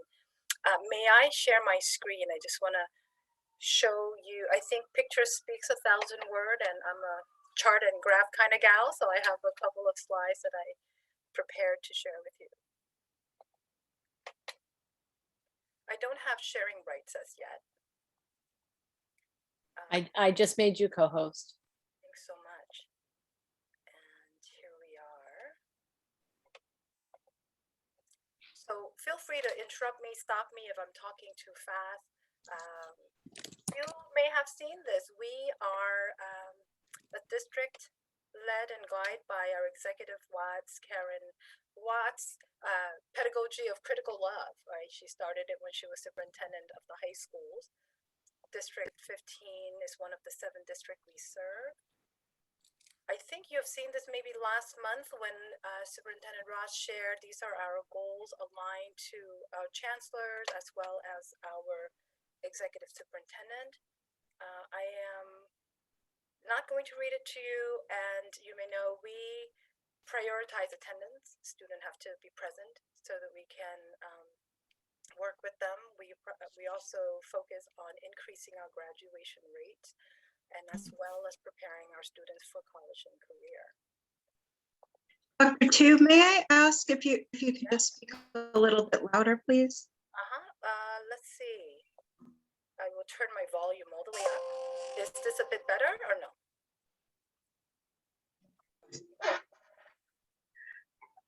I'm sorry, go ahead. All right. I have my volume up and I am now going to use my cafeteria voice. How's that? Okay. Perfect. So a bit about our enrollment trend. In the past 3 years, it has slowly increased from 26,000 in 2019 to currently close to 28,000 students across our 47 high schools. The demographic is predominantly Black and Brown student, slow decrease, in fact, of Asian students and white students.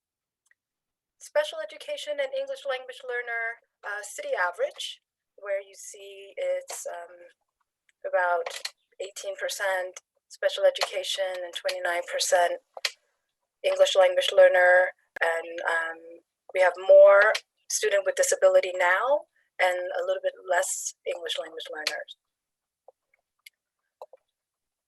Attendance, as you know, the first goal of ours. We're happy to say that our attendance effort has yielded an increase. So as of last week, 16 of our 47 schools hit the 85% mark. And it was a steep increase from 76 starting in September, where we're now seeing 83% average for October. Specifically for our 7 District 15 high schools, their average is at 85. Moving along to graduation, that's the second goal we shared.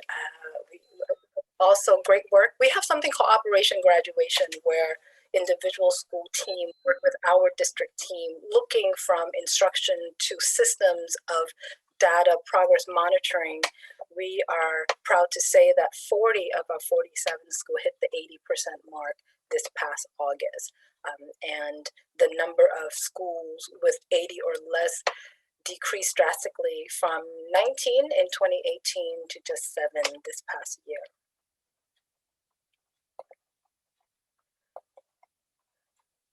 I think you may know, we shared this maybe last week. I'll pause here so you get a moment to see our 7 schools in District 15, their enrollment currently and their graduation rate.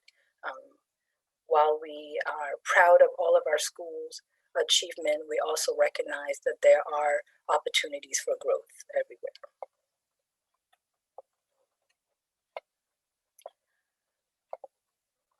Some of the partners we leverage, you've heard about Dr. Goldie Mohammed. We have recruited Dr. Tatiana Klein for English language learners. And oops, didn't mean to do that. And we continue with our MBK and MSK work, adding Dr. Maurice Danette to it with direct coaching for our leaders around creating systems to support students.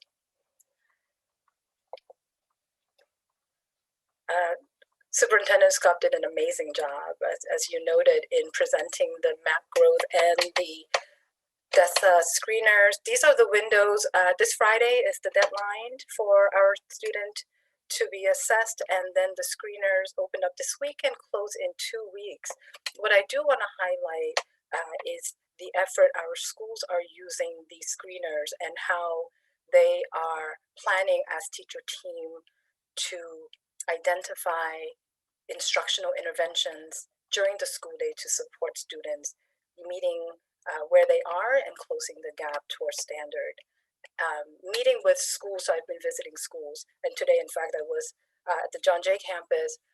In terms of the SEL screeners, what has surfaced is teachers are completing the screener as a team.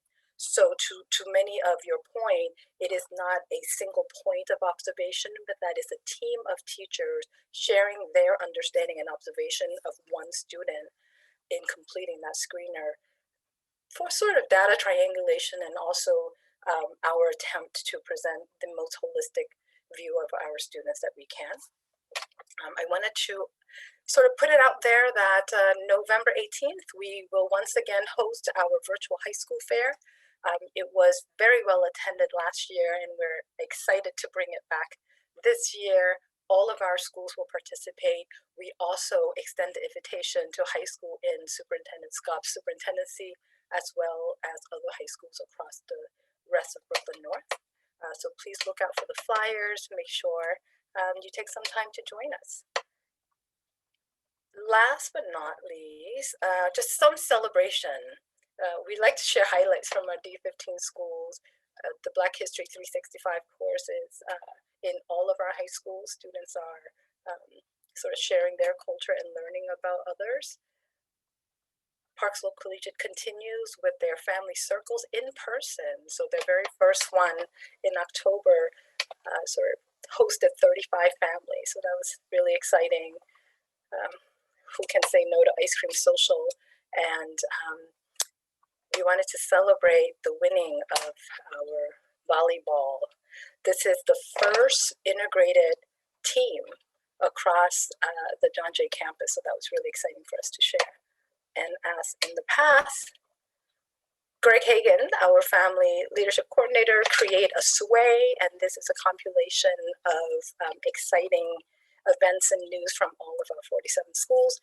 I'd be happy to forward this deck so you can have the direct links to everything I've shared here.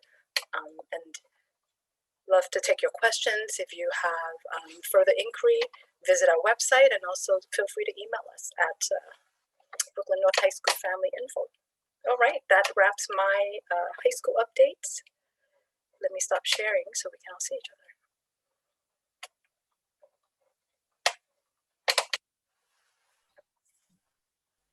Joe, are you ready?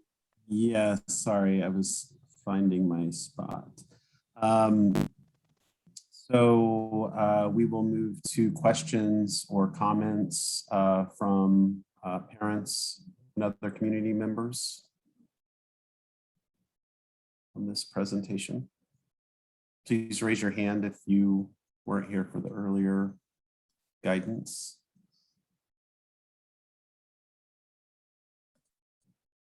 Yes, Ms. McHugh. Hi, I was wondering if you could explain what you meant by an integrated team. Is that children with disabilities and their age-appropriate peers? Ellen, no. What I meant was a team of teachers. So many of our high schools are organized by grade teams. So you have the math, science, social study, English teachers sit together. That's integration in one. I'm sorry, I had to Is laugh. that what you were thinking, or are you referencing the volleyball team? Yes.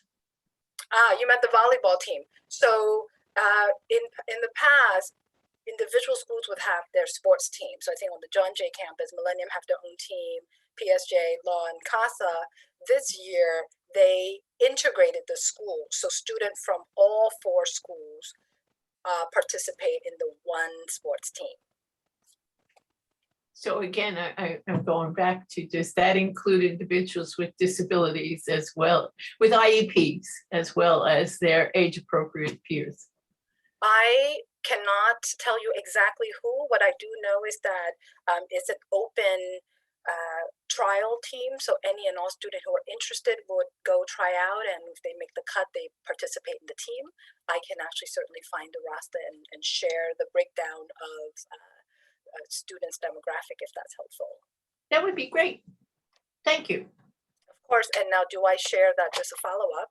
I'm new to D15. Do I share that with Camille? Do I send that to Joseph? Yeah, send it to Camille. She'll send it to me. All right. Thank you. Dr. Tu, Ellen is the co-president of the Citywide Council on Special Education. We actually have a lot of CEC people here tonight, so welcome, colleagues and friends. Thank you for that. Yes, thank you. Do we have any other participants that would like to comment or question? Let us move forward to council members. Please just chime in. Hi, it's Antonia. I don't have a question. I just want to sort of piggyback off of, add some more clarification to what you were talking about with regard to the sports team. Ellen, I think it's significant that this team is for all of the students in John Jay, because in previous years there was some discrepancies between one school having more resources for sports than other schools in the building. And so it is very nice that everybody in all the schools, all the 4 schools in that building can have one team and share resources in that way. That's all I wanted to add.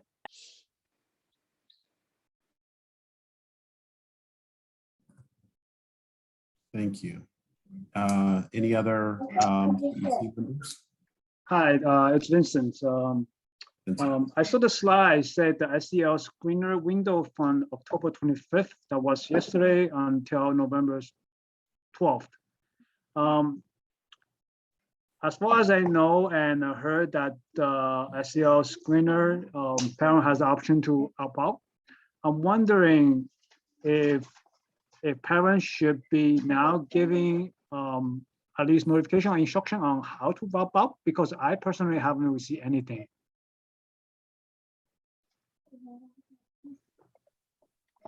Yeah, I can find out for you. I think it's an individual parent with school communication. So you, Vincent, is your child, which school is your child in? And I can find out for you how that has been communicated. PS94, I can check with our principal directly. That's fine.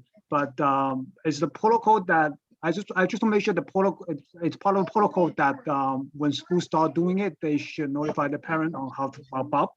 I just want to make sure that this thing doesn't get slide through without parent be aware of it. Vincent, I will make sure that if there's a specific protocol, which I don't think there is, I think the parent just notifies the school that they would like to opt their child out, but I will look and see if there is a specific form or something to that effect. Yeah, yeah, I think that would be helpful. And however, parent need to know about this before they can opt out, right? So I guess there has to be a formal communication being done before a school start doing this kind of screening. That's what I mean.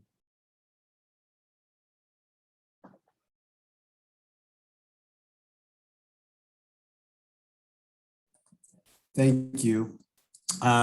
We have questions in the chat around increasing diversity in D15 high schools, whether this is a goal that you're working towards and how. It is. Our school, I think, especially Millennium specifically, is part of the D15 diversity project for a number of years. I would lean on Superintendent Scott to confirm that's part of the work for a few years now. And citywide, last year, we took away geographic screens in the high school and moving towards slowly removing academic screens as part of broadening students' option. So that's one. And two, in our recruitment, we're happy to say that in the recruitment effort, many schools well, I shouldn't say many, we have some increased enrollment in certain pockets of the city and decreased enrollment. For example, today I was at CASA and John Jay, the enrollment increased by 40 students in the 9th grade, and the diversity also increased. We all commented like there are a range of students represented in the incoming 9th grade. So that's impact of the work that they're doing there. And speaking of John Jay and its diversity, a parent asks, given that there are 4 high schools on the John Jay campus, can you speak to possible inequity in funding amongst the schools? It says one specific school is funded as though it were a specialized high school. Will that family say a bit more, like what exactly do you mean by that? Are you comfortable speaking to that, Mr. Leather? Yeah, more than happy to. I'm on the citywide council on high schools. And if you look at the FAST student funding sheet for Millennium, Millennium is listed as a specialized academic high school. And because of that, it gets $721,000. And I want to be crystal clear. I'm not saying that the school should not get the money. I'm asking people who are part of why it gets it, why they're saying the other schools shouldn't get it. And I think it stinks. There are 5 high schools in New York City that get this money that are not specialized. And I would be very surprised if superintendents could list the 5 schools. There is, ironically, there's one in Brooklyn, and it's this school. I just find that it's, you know, it's a lot of money that makes a heck of a difference.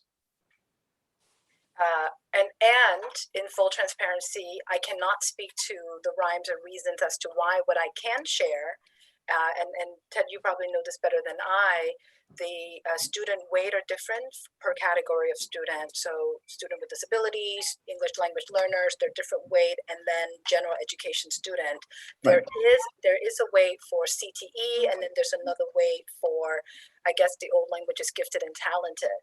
Why Millennium as a non-tested school gets it, I want to find out. So thank you for raising that. Yes, what it gets, it's the weight for specialized academic is 35%, which translates into, I can tell you to the penny, it translates to $1,055.22, which is and very clear. I'm not saying bad. I'm saying, you know, if that money were allocated to other schools that are perhaps, you know, in need of a social worker, as opposed to, say, I don't know, whatever. Well, look, there are 5 schools that get it, and this is the one that gives me the most trouble. Although, and Brooklyn is not my area. I just know this because I looked at all the high schools. Right. I agree. And finally, Camille, I'm sorry, I saw your hand up after. No, it's okay. Thank you. I just wanted to give Ted a shout out because he did actually co-write one of our previous resolutions on fair student funding. So much of what he said was part of our conversation then, and still looking for that answer, unfortunately, and not getting it. So Dr. Tu, thank you again for being here tonight, and thank you for the presentation. I have a question about the DOE issued laptops that were given to high school students during the pandemic. From what I understood, students were allowed to hold on to those so that they could use them at home for homework assignments, reports, etc. And I heard that one of the high schools, under Superintendent Ross's oversight, asked for all of those laptops back, and they were used for testing.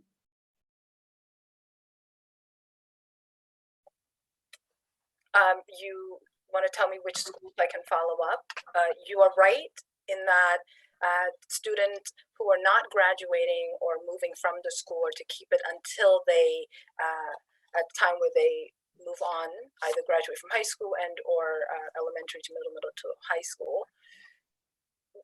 So what you're speaking of is it a discrete happening for this window of time, or are you asking it was across the state? I mean, they started collecting them at the beginning of the year. So So there's a number of reasons for that, and I don't want to speak out of turn. If you can share with me specifically which school, I'd be happy to find out. That is not a practice. In fact, I don't know of any school collecting it. I know all of our schools added to the technology. So now many of our students have one-to-one technology at school, in addition to the iPads that the DOE issued last year. So there's instance of that. What you're sharing is different and new. So I would be happy to follow up and find out. Okay. I'll talk to you later about it. Okay, sure. Thank you. Thank you. Tia? That's okay. I can research my question on my own. Gotcha. Let us move forward then.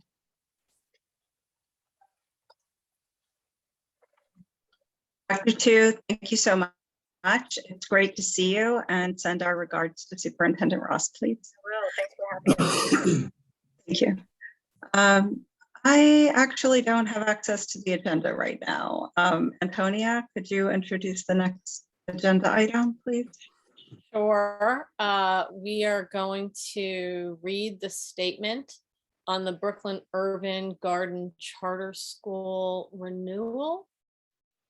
I'm just opening it right now, and I guess I'll share my screen.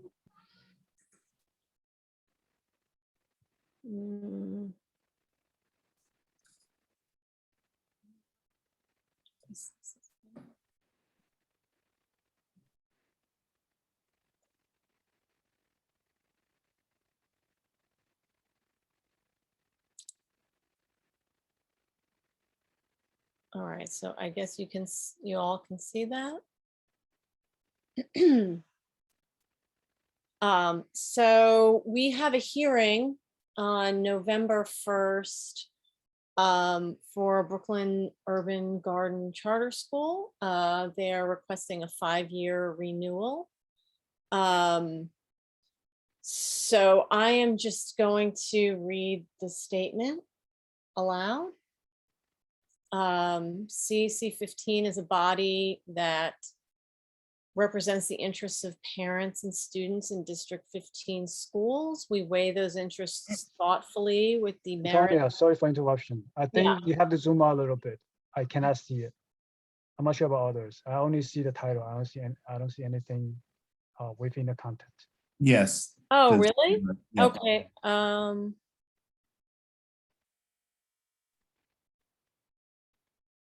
Okay, I'm gonna stop sharing. I don't know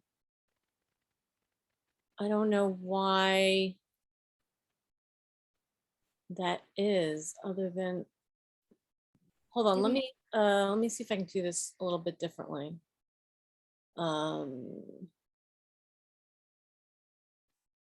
Sorry, just bear with me.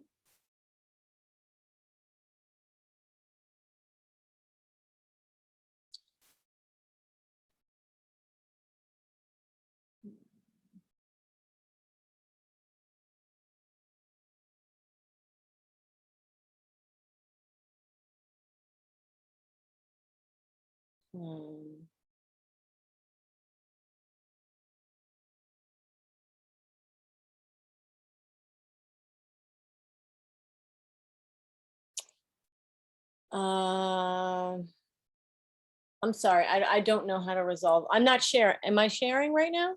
Yeah, I I can, am, but I did can you- only see, I can see it now. Yeah, I think it's good now. Oh, okay.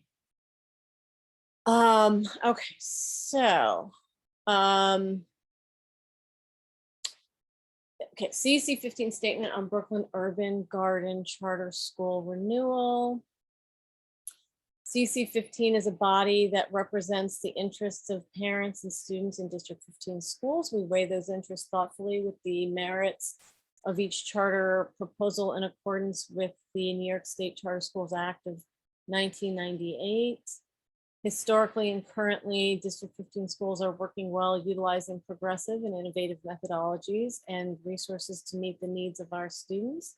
Our district has been responsive to the needs of District 15 families and has a commitment to ensure seat capacity and programming availability for all populations. District 15 has expanded and increased 3K and pre-K seats, as well as D75 seats, which offer opportunities for students requiring extra support for their special needs, some of which may be medical. Antonia, I'm sorry to interrupt you. Could you just go a little bit slower for the interpreters? Okay. Thank you.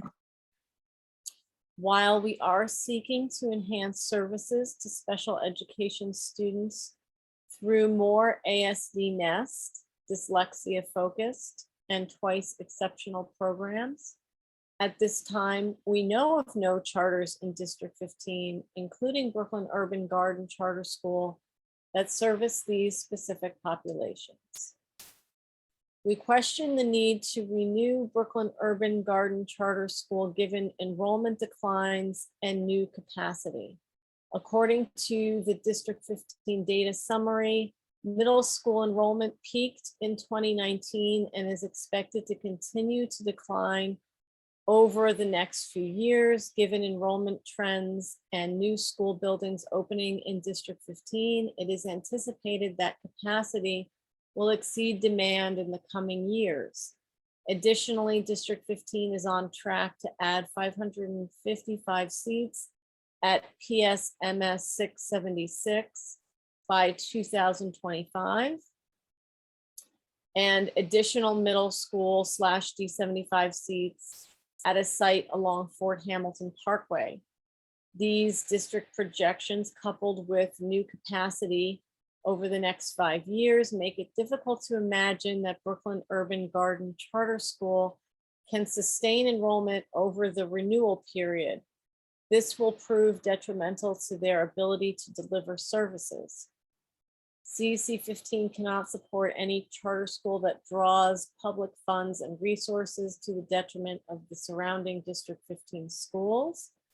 The New York State Charter Schools Act, Section 28512Q states that charter applicants must provide evidence of adequate community support and an assessment of the projected programmatic and fiscal impact of the school on other public and non-public schools in the area.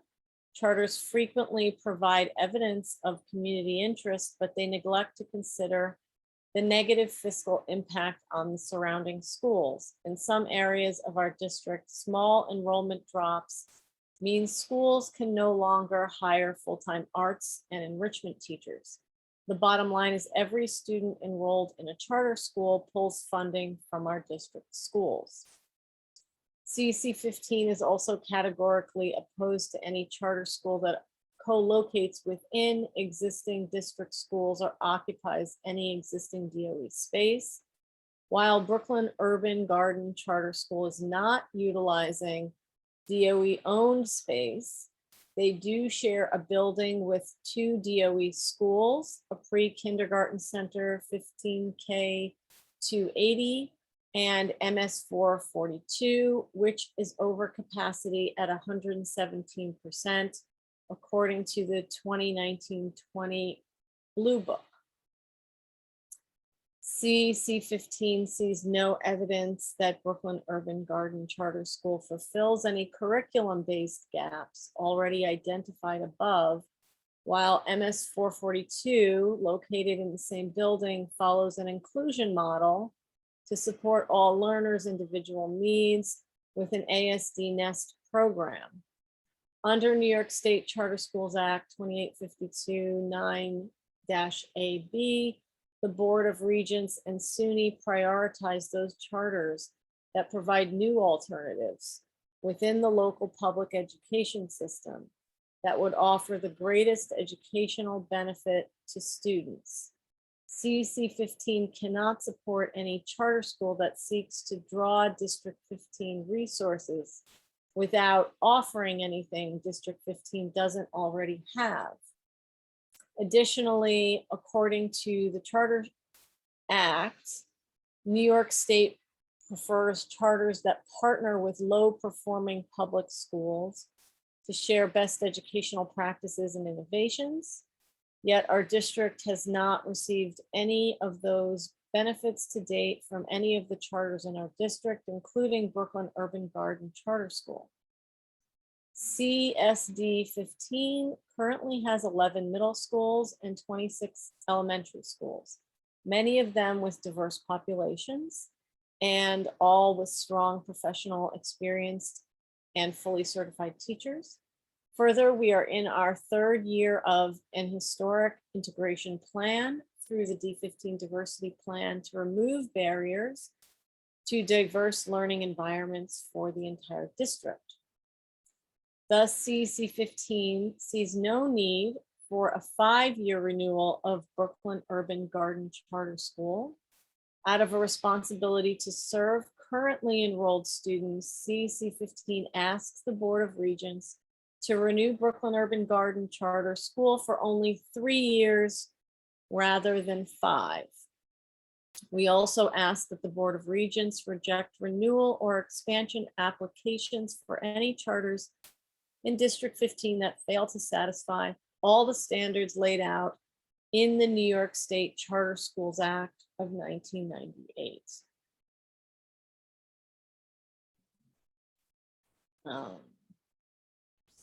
Okay, thank you for that. I open this up to public questions and comments on this proposal.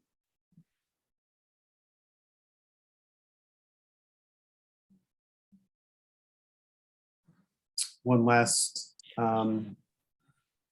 request for that. Anyone from the public? I'll move on to, yes, Tia. Hi, I just want to add that I also just personally know multiple families who were there last year as 6th graders and were very unhappy at the school and have since transferred out. Just emphasizing the kind of like what we were talking about before, the standardized approach to learning, and it seemed like they had staffing problems and were really not able to offer much in-person instruction. It just seemed like the school was really struggling, and many families were very unhappy there. Thank you, Tia. Yes, thank you. That's good feedback. Other CEC members?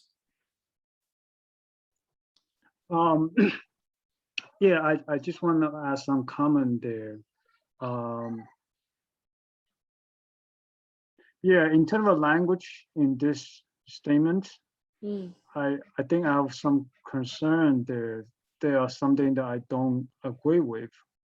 One of them at the beginning that state that the District 15 are working well. I mean, I think there's something that isn't working that well, and that, you know, this particular language that I think that need to be addressed, and also that the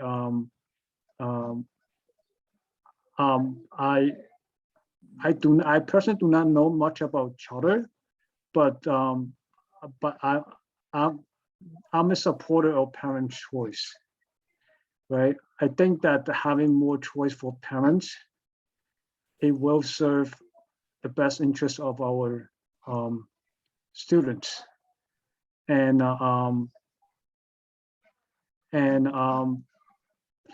if let's say if this charter school is gone, it doesn't necessarily mean that all the funding will go back to public school.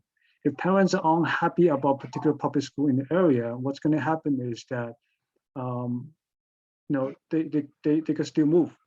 But this statement has a narrative that states that it's kind of either or, without considering all the possibility with all the funding, how funding goes, and the funding really move with parents. So yeah, I have some concern with this language on this statement, and as well as it's asking basically for less than choice for our parents. So that's my concern on this statement. And I would like to chime in as an advocate for public schools, that I do think that parent choice is a euphemism used to not to provide choices, but to disable the argument that public schools are the equitable solution to public education in America. And it is the way we label bills with ironic names to sort of, it's like marketing. And it's unironic that, you know, a lot of these schools are capitalized by hedge fund managers and so forth, investors. And so I completely support the language. I think that I think the next couple of years we're going to have a lot of these letters, and I think this task is going to get a lot harder to support public education. And I think this is the beginning of us like learning how to do this really well, and it's going to be important. Is there another? Tia, your hand is still up. Camille? I just want to thank Antonia for all of the detail in this statement, and I wholeheartedly agree with it. I think that as far as bugs is concerned, we are not asking for the closure of bugs. We are not asking for a no to the renewal. What is being asked is a shortened term for the renewal so that there can be more eyes on what is happening at the school. Like Tia, I also have had feedback about bugs just last week, which I dropped in the chat. And then I can tell you that I knew a teacher that worked there for a couple of years, and she was not impressed with what she was seeing in terms of the administration, suggestions that she made to the school that were very viable, that were equitable, that would help outcomes were rejected. And that person is now working at a D15 middle school and doing incredible work. And I think that when bugs started out, they had a nice model, they had an incredible leader, but their principal, who basically co-founded or helped, to build the program, left. And I really feel like after she left, it was never the same. And I think they're trying, but lots of children are passing through there, and they pass through and they stay for a little bit, and then they come right back to District 15.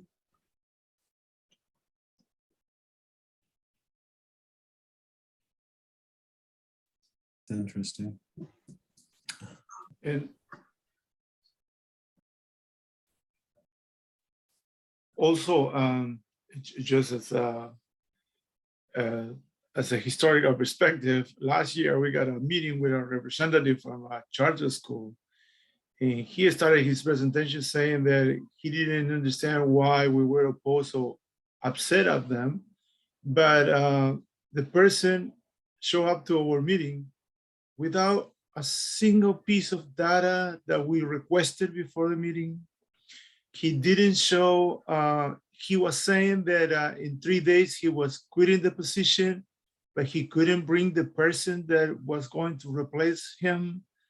And right in the middle of the meeting, he was making announcements about some of their schools to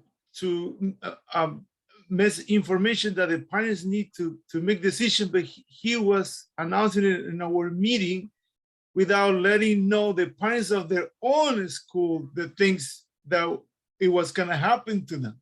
Yeah. And it was just unbelievable. It was unbelievable that he could come to us with, completely disregard for not only the people that he's supposed to be serving, but also like playing this farce of like, oh, I don't know why people don't like me, and also when Camille or Antonia, I think, asking about the numbers of students with disabilities or English learners, they completely ignored the question and didn't care about even saying anything good. And this is a meeting that we wait for the person. I mean, we're waiting for the information. It was a long time to prepare and give us a little piece of information to us, and completely insulting. Thank you. So good letter. Thank you very much, and I support this draft. Thank you. Thank you, Tia. Sorry, I just remembered one detail that might also just make my comment a little less generic. One student in particular described not ever seeing his teacher for like days at a time, would get an assignment, you know, this was during remote learning, and would complete the assignment and would just get a score. And no other feedback, just a score, and then would ask the teacher, you know, to please help him understand how to do a better job next time, and would not get a reply to the email. Even repeatedly, regularly, no reply, no feedback, just a score.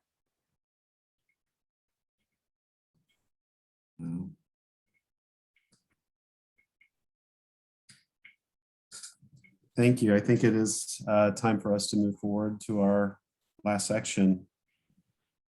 General public. I wanted to make a motion to vote on the statement. Oh, perfect. That's great. Yeah. Well, do we have to have public comment? Don't we have to have public comment? Oh, I thought we did public comment. We started with public comment period. Oh, we did? Oh, okay. I'm sorry.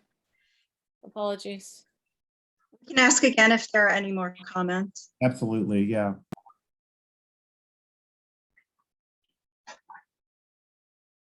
Okay, well, we see a lot of positive feedback in the chat. Oh, Erica. Okay. Hi, good evening, everyone. Thank you for giving me the opportunity to speak. I just really wanted to commend you on this letter. It's really important that CECs use our voices to speak to people who may not ever see our community, so that they can understand the impact that some of their decisions really have. I do want to, as your neighbor to the east, I'm really happy to see this work. I really look forward to maybe asking for a copy so that I can share it with my council, so that we can kind of continue on this work in the spirit of what this letter really represents. Lastly, because I do want to be mindful of everyone's time, I did want to speak really briefly to the idea of choice. I think that we have to be empathetic to the fact that, of course, parents want quality education. And of course, parents are all looking for different things, but no parent would ever choose a failing school. And sometimes when we see a parent who has chosen a school that may not meet our standards, it's because it offers something that we cannot see. And what we really have to get to the bottom of is the fact that the idea of school choice really obscures the reality that our taxpayer dollars are supposed to ensure that every school is fully resourced to support every child. And when that does not happen, they try to put the responsibility onto the parent to just choose differently. There should never be a poor choice. There should never be an under or unresourced choice. And that's the thing that we really have to work together to make sure we hold all of our elected officials accountable for. Again, thank you for this letter.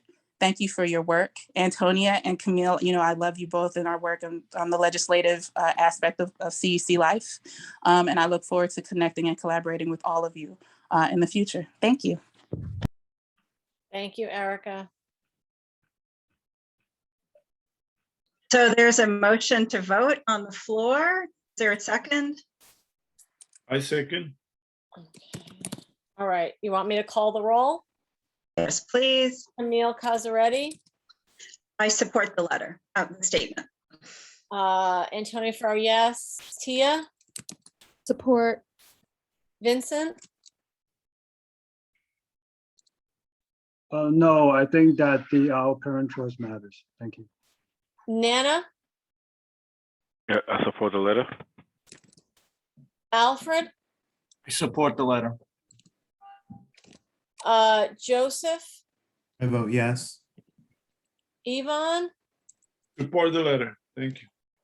Nancy? I support the letter. Great, thank you all so much.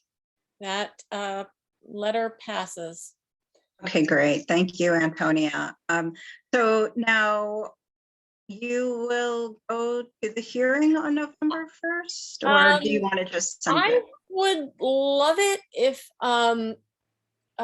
Joe, are you available on that day at all? I mean, as a representative of 442? Yes, I've cleared my schedule for that time. Oh, okay, great, great. So we'll Fantastic.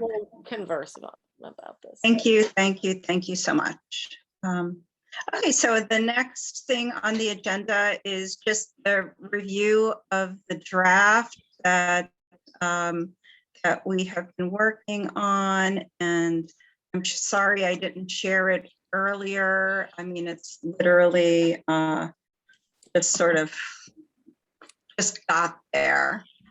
So we're not voting at all. And I'm trying to share my screen. You guys see it or no? Hello? You all hear me? I can Yeah. We can hear, but we can't see. Looks like it's trying. There it is. Huh. It's up. I can see It works now. It works now. Please, what does it say? It works now. Oh, okay. Sorry. So Tia and I and Antonia had been crafting this based on what we had been speaking about in these last few meetings and what we heard over the summer. I will share all of this with you, but I think just the high level so that we're not going to be voting on this at all tonight. All of the whereases are mostly facts that I pulled off of the DOE website for the Office of Enrollment, for the admissions process. I'm just trying to get to the bottom. I want to just look at the results together because that's, of course, where real asks are, and just get your feedback. And my cursor is not working here, so the asks are these are numbered just so that we have references. The numbers would come away later. But so the first one is all public non-charter school choices should appear on one list rather than multiple lists. So talked a little bit about this in the last meeting. The idea is that rather than receiving a seat to a public high school, a specialized high school seat, and a seat from LaGuardia, that all of these options would just go onto one list and that family would have to rank them. And the reason for that is because it just inevitably puts pressure on the waitlisted families. And it also forces more families to be waitlisted. So this is what we were hearing from parents, and we agree that this is definitely worth exploring as an option. The second item is the number of schools that parents can list should be increased to a number greater than 12. So what we were here, some people said they wanted to see 15, some people said they wanted to see 20, some people said that the choices should be unlimited. I do not want to play around in areas that I have no idea what I'm talking about, and I think that most people agreed that greater than 12 made sense. And so again, we can debate what that number could be or should be, but I think that the idea that there should be more options available would be useful for families. Can you guys still see this? I'm so sorry. My internet is a disaster. No, it's fine. We're good. Okay, cool. So number 3, special education students should have access to the same choice of schools as general education students. Much of this is connected to the D75 inclusion programs and NEST and 2E programs, which right now don't exist, but will someday soon, I hope. And that there is an incredibly limited amount of options for students that fall into these categories. And then additionally, we're seeing that there are some schools that have very, very low numbers of students with disabilities, which is a big question mark in my mind how that could happen. And if Ellen is still here on the call, she can talk to the average number of people with disabilities in any given group. Okay, and then number 4 was talking about specialized high schools implementing. Oh, Ellen has her hand up. Do you mind if Ellen speaks? No, that's good. Go ahead, Ellen. Hi. So approximately 87% of students who have IEPs are either individuals who have learning disabilities or have speech and language impairment. The balance are more often individuals with specific and smaller needs, like my son who is deaf. The numbers, well, a few years ago, the DOE decided that they would offer and or throw their arms open to individuals with IEPs and establish percentages at schools. There was no, to the best of my knowledge, there was no discussion about the reflection of the feeder schools, nor was there any discussion about that individual or group of individuals that applied based on the generic, broader, up to 12 schools program, up to 12 schools application. To be reflective of the community is one thing, to be diverse is another thing. And sometimes I think we confuse diversity and reflective of the community.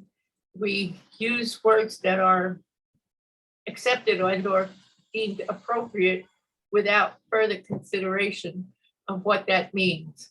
So for me, if a child was applying to, I'm just gonna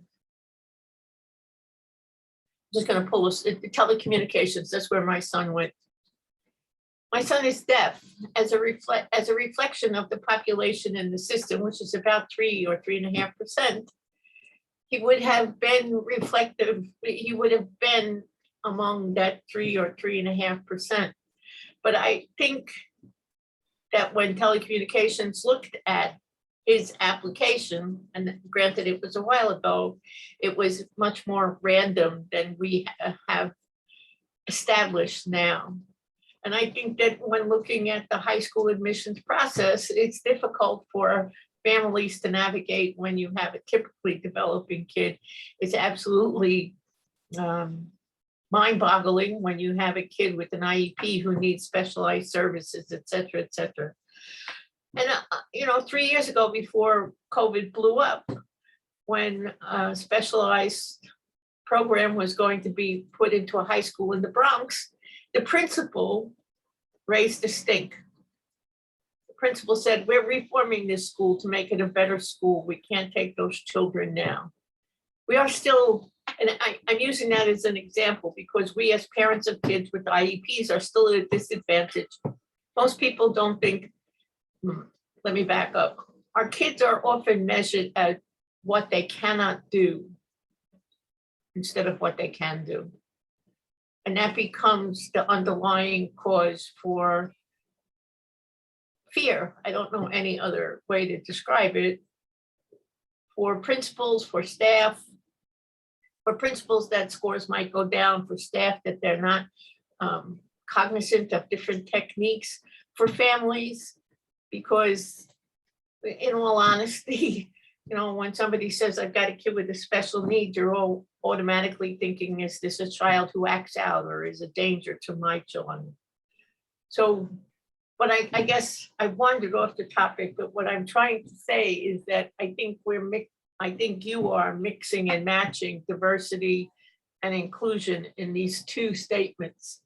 Specialized high schools shall implement diversity in admissions, and IEP students should have access to the same choice. I think you could collapse those two bullets, maybe reword them. You don't have to be reflective of my words, which were a little confusing at this point now, but I would urge you to think more broadly about the fact that students with IEPs and diversity are both important in admissions. And the other part is that the vast majority of children who are identified as having a disability, something like 95% of the children are children of color. And they are overrepresented because in the scheme of things in New York City, we're about a third, and a third. A third white, a third African-American, and a third Hispanic, with a large and growing population of Asian Americans. So looking across that ethnic and racial expanse, what happens in special education can be considered outrageous. Thanks, Camille. And thank you all for allowing me to say something. Thank you, Ellen. So on bullet 4, before Ellen said that, I was going to say, you know, that diversity in admissions could be a myriad of different ideas. And I know that the state law says that the SHSAT is the driving force in admissions here, but I think that it's important to recognize that specialized high schools do not reflect our city landscape. They have, you know, they basically counsel students out with disabilities. And we know this is happening, and we have advocates on this call right now who have stories they could tell if they wanted to, but because we're not voting on this and we're just having conversation, I will continue moving on with number 5 about enrollment caps should be implemented. Again, this number, it could be whatever, it could be 115, it could be 120. I think what we know right now is that we have some schools citywide that are at 200+% capacity. That's just completely unacceptable. And what I wrote here is over enrolled schools create a burden on all school community members. And we hear the teachers talking about, you know, during transitions, these hallways are total fire traps, and class sizes of 42 high school students, which is basically like adult size people in a very small classroom plus the teacher. Now, and that was happening before the pandemic. So, you know, we have like this space concern as well. I don't want to put that into this because I already know we'll get pushback from the DOE on that. And I'll just continue jumping down so that we don't spend a lot of time reading and we can have a conversation. Outreach from high school superintendents, high schools, and CCHS. And Ted, if you're still on this call, please forgive me for calling out what feels obvious, that the DOE should help parents connect with their CEC. And so what we were hearing from the families, especially those that were waitlisted, was that they receive a letter with the placement, they don't know anything about the school. It was not a school that was listed as one of their choices. They, could go to the internet and just see what the website looks like. But unfortunately, because DOE does not have a budget line for public relations, there is a lot of inequity from website to website. And I think that websites are not necessarily representative of what is happening in a school building. What the ask is here is that along with that welcome letter, there would be more information about the school and a list of contacts, including the CEC contact. And so number 7 now is that waitlist policy should be clear and easy to understand. Right now is not. Number 7, I need to clean up because those were some of the questions that people had asked. And I'm sorry, I forgot to rewrite that. So forgive me. There's a lot of things here, more than I was remembering. Okay. Number 8, annual admissions and enrollment reports should be presented to CCEC. So just like we have an annual report from district planning, we would love to see this annual report on admissions. And some of the enrollment is embedded in the district planning information, but it would be great to just have the Office of Enrollment come and talk about this in a much deeper way so that we can assist in pushing equity and excellence goals forward. Okay, so then attendance should never be included in any admission screening. Attendance was removed during COVID, during the pandemic. We've had a conversation about this before. We do not believe that attendance should be used for academics, for admission screening. It was removed from the CEC15 middle schools, even before the diversity plan was implemented. So, and given the pandemic, families are keeping students home. They're being told to keep students home if they have a cough or a cold. And I think that's sound advice given the circumstances. So students should not be punished with attendance screens. Okay, screening by grades. So there's still this issue that has rolled over from last year about some of the schools used pass fail and some of them had number grades. So, again, for the high schools that have screens, the DOE is going to need to find an equitable way to offer these seats. And I don't have a solution. I am just calling out a problem that we see. And then lastly, a pathway for students who do not submit an application. Now, this is a very small cohort. We've talked about it in the past.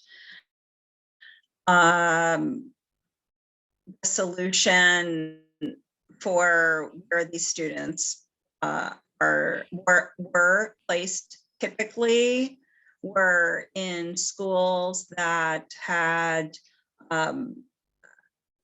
excessive seat availability. And so that typically equaled schools that were not doing as well, that were not as resourced. And so the students and the families who are not submitting an application have a multitude of reasons why this is not happening. And the way that the DOE had been placing them in the past just doesn't seem to make sense. So it's just an ask for what is that pathway, a clear explanation of what that pathway is and what can be done to provide extra support to these families and these students. So that's it. Tia, did you want to say anything, or Antonia?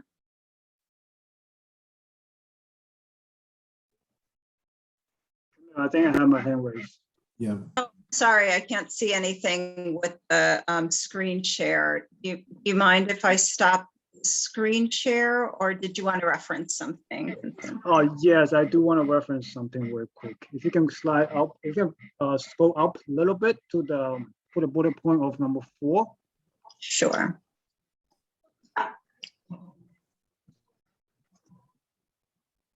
Oh, thank you.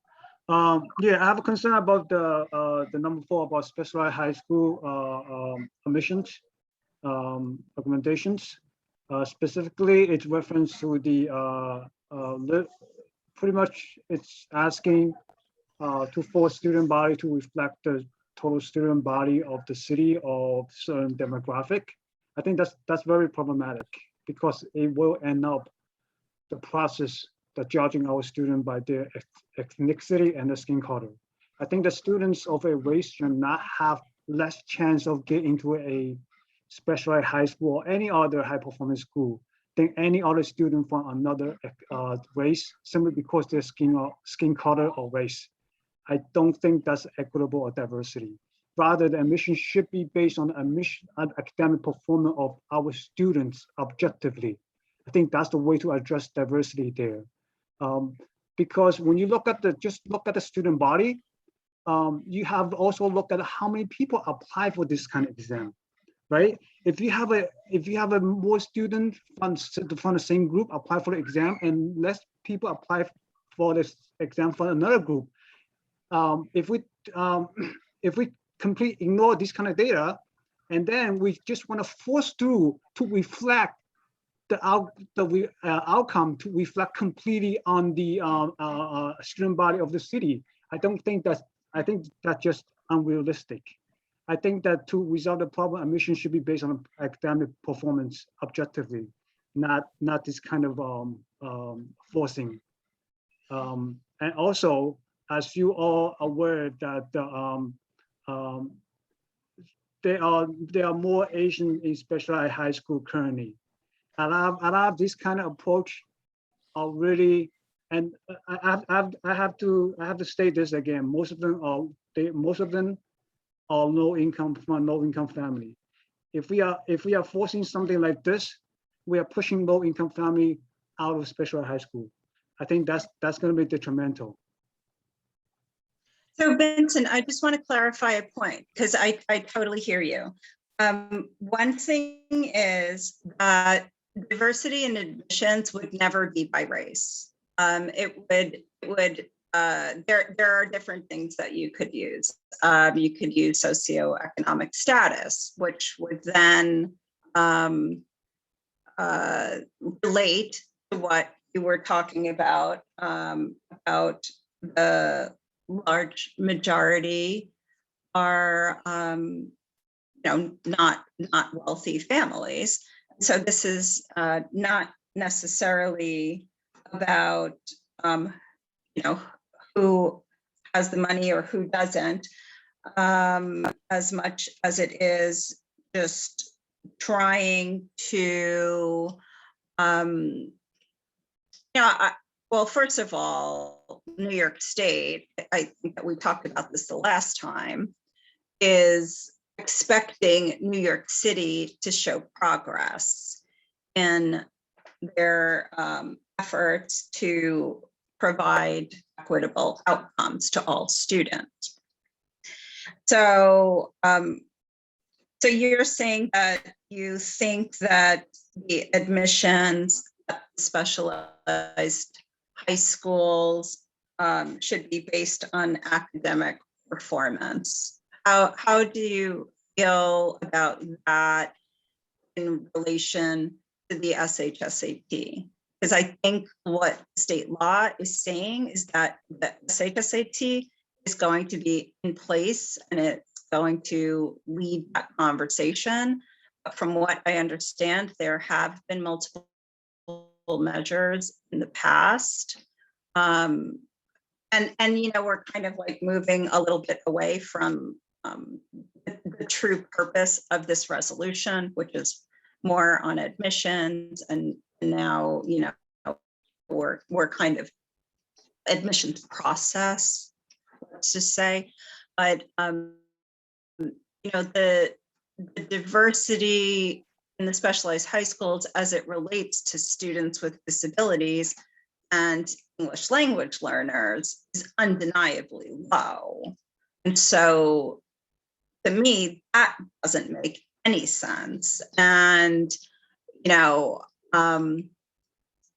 we cannot just place an assumption onto multilingual learners and students with disabilities that they would not thrive in an environment with rigorous curriculum.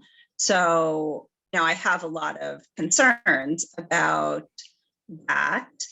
And then, of course, I just can't help myself but to say that the limited amount of Black students that are admitted to these specialized high schools, even though we were not talking about race. So let's that is an important conversation to have.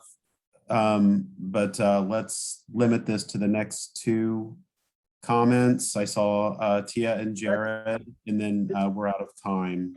If I can address Camille's question, I think We don't have time for that, Vincent. I'm sorry. We need Yeah, to I mean, we can talk offline, Vincent. And if you have a suggestion for modification here, I'm completely happy to explore it with you. This is not in stone, and I want to make sure that it's reflective of what CEC15 wants.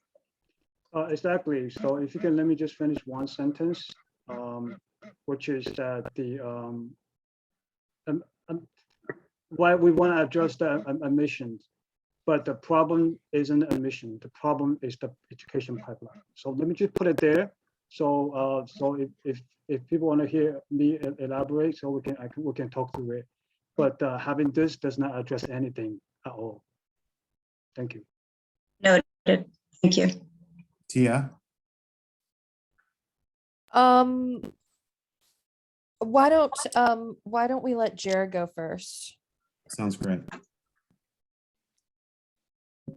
I was going to address a question for about specialized high schools, but Camille said that wasn't the purpose of this meeting, so we can table that for another time. Perfect, thank you. Okay, yeah, I mean, I don't want to raise like a whole other issue around specialized high schools, but I just wanted to highlight the fact that Vincent used the word objective throughout, and I just want for us all to consider the meaning of that word and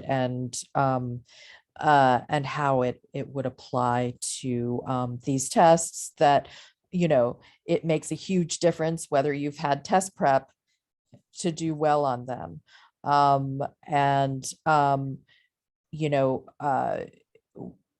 whether or not how much food you've eaten before you've taken a standardized test has been shown in multiple studies to have a very huge impact on your score. But that's all I'm going to say, because I know this is a very small part of this larger, very important resolution that Camille has put a lot of work into. Thank you, Camille. Yeah. So I will. I'll share the file with you all, and you can send your comments. You can mark up whatever you want, and we'll come back to this later. You know, it's just a first draft.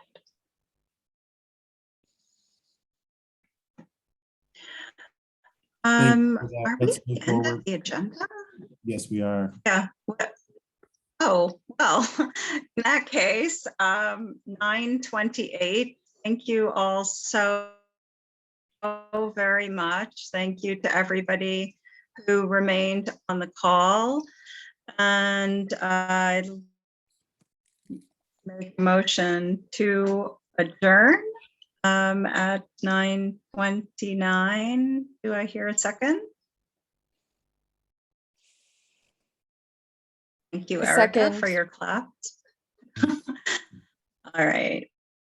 So then have a lovely evening, everybody, and we will see each other soon. Thank you, Superintendent Scott. Who else? Bye all.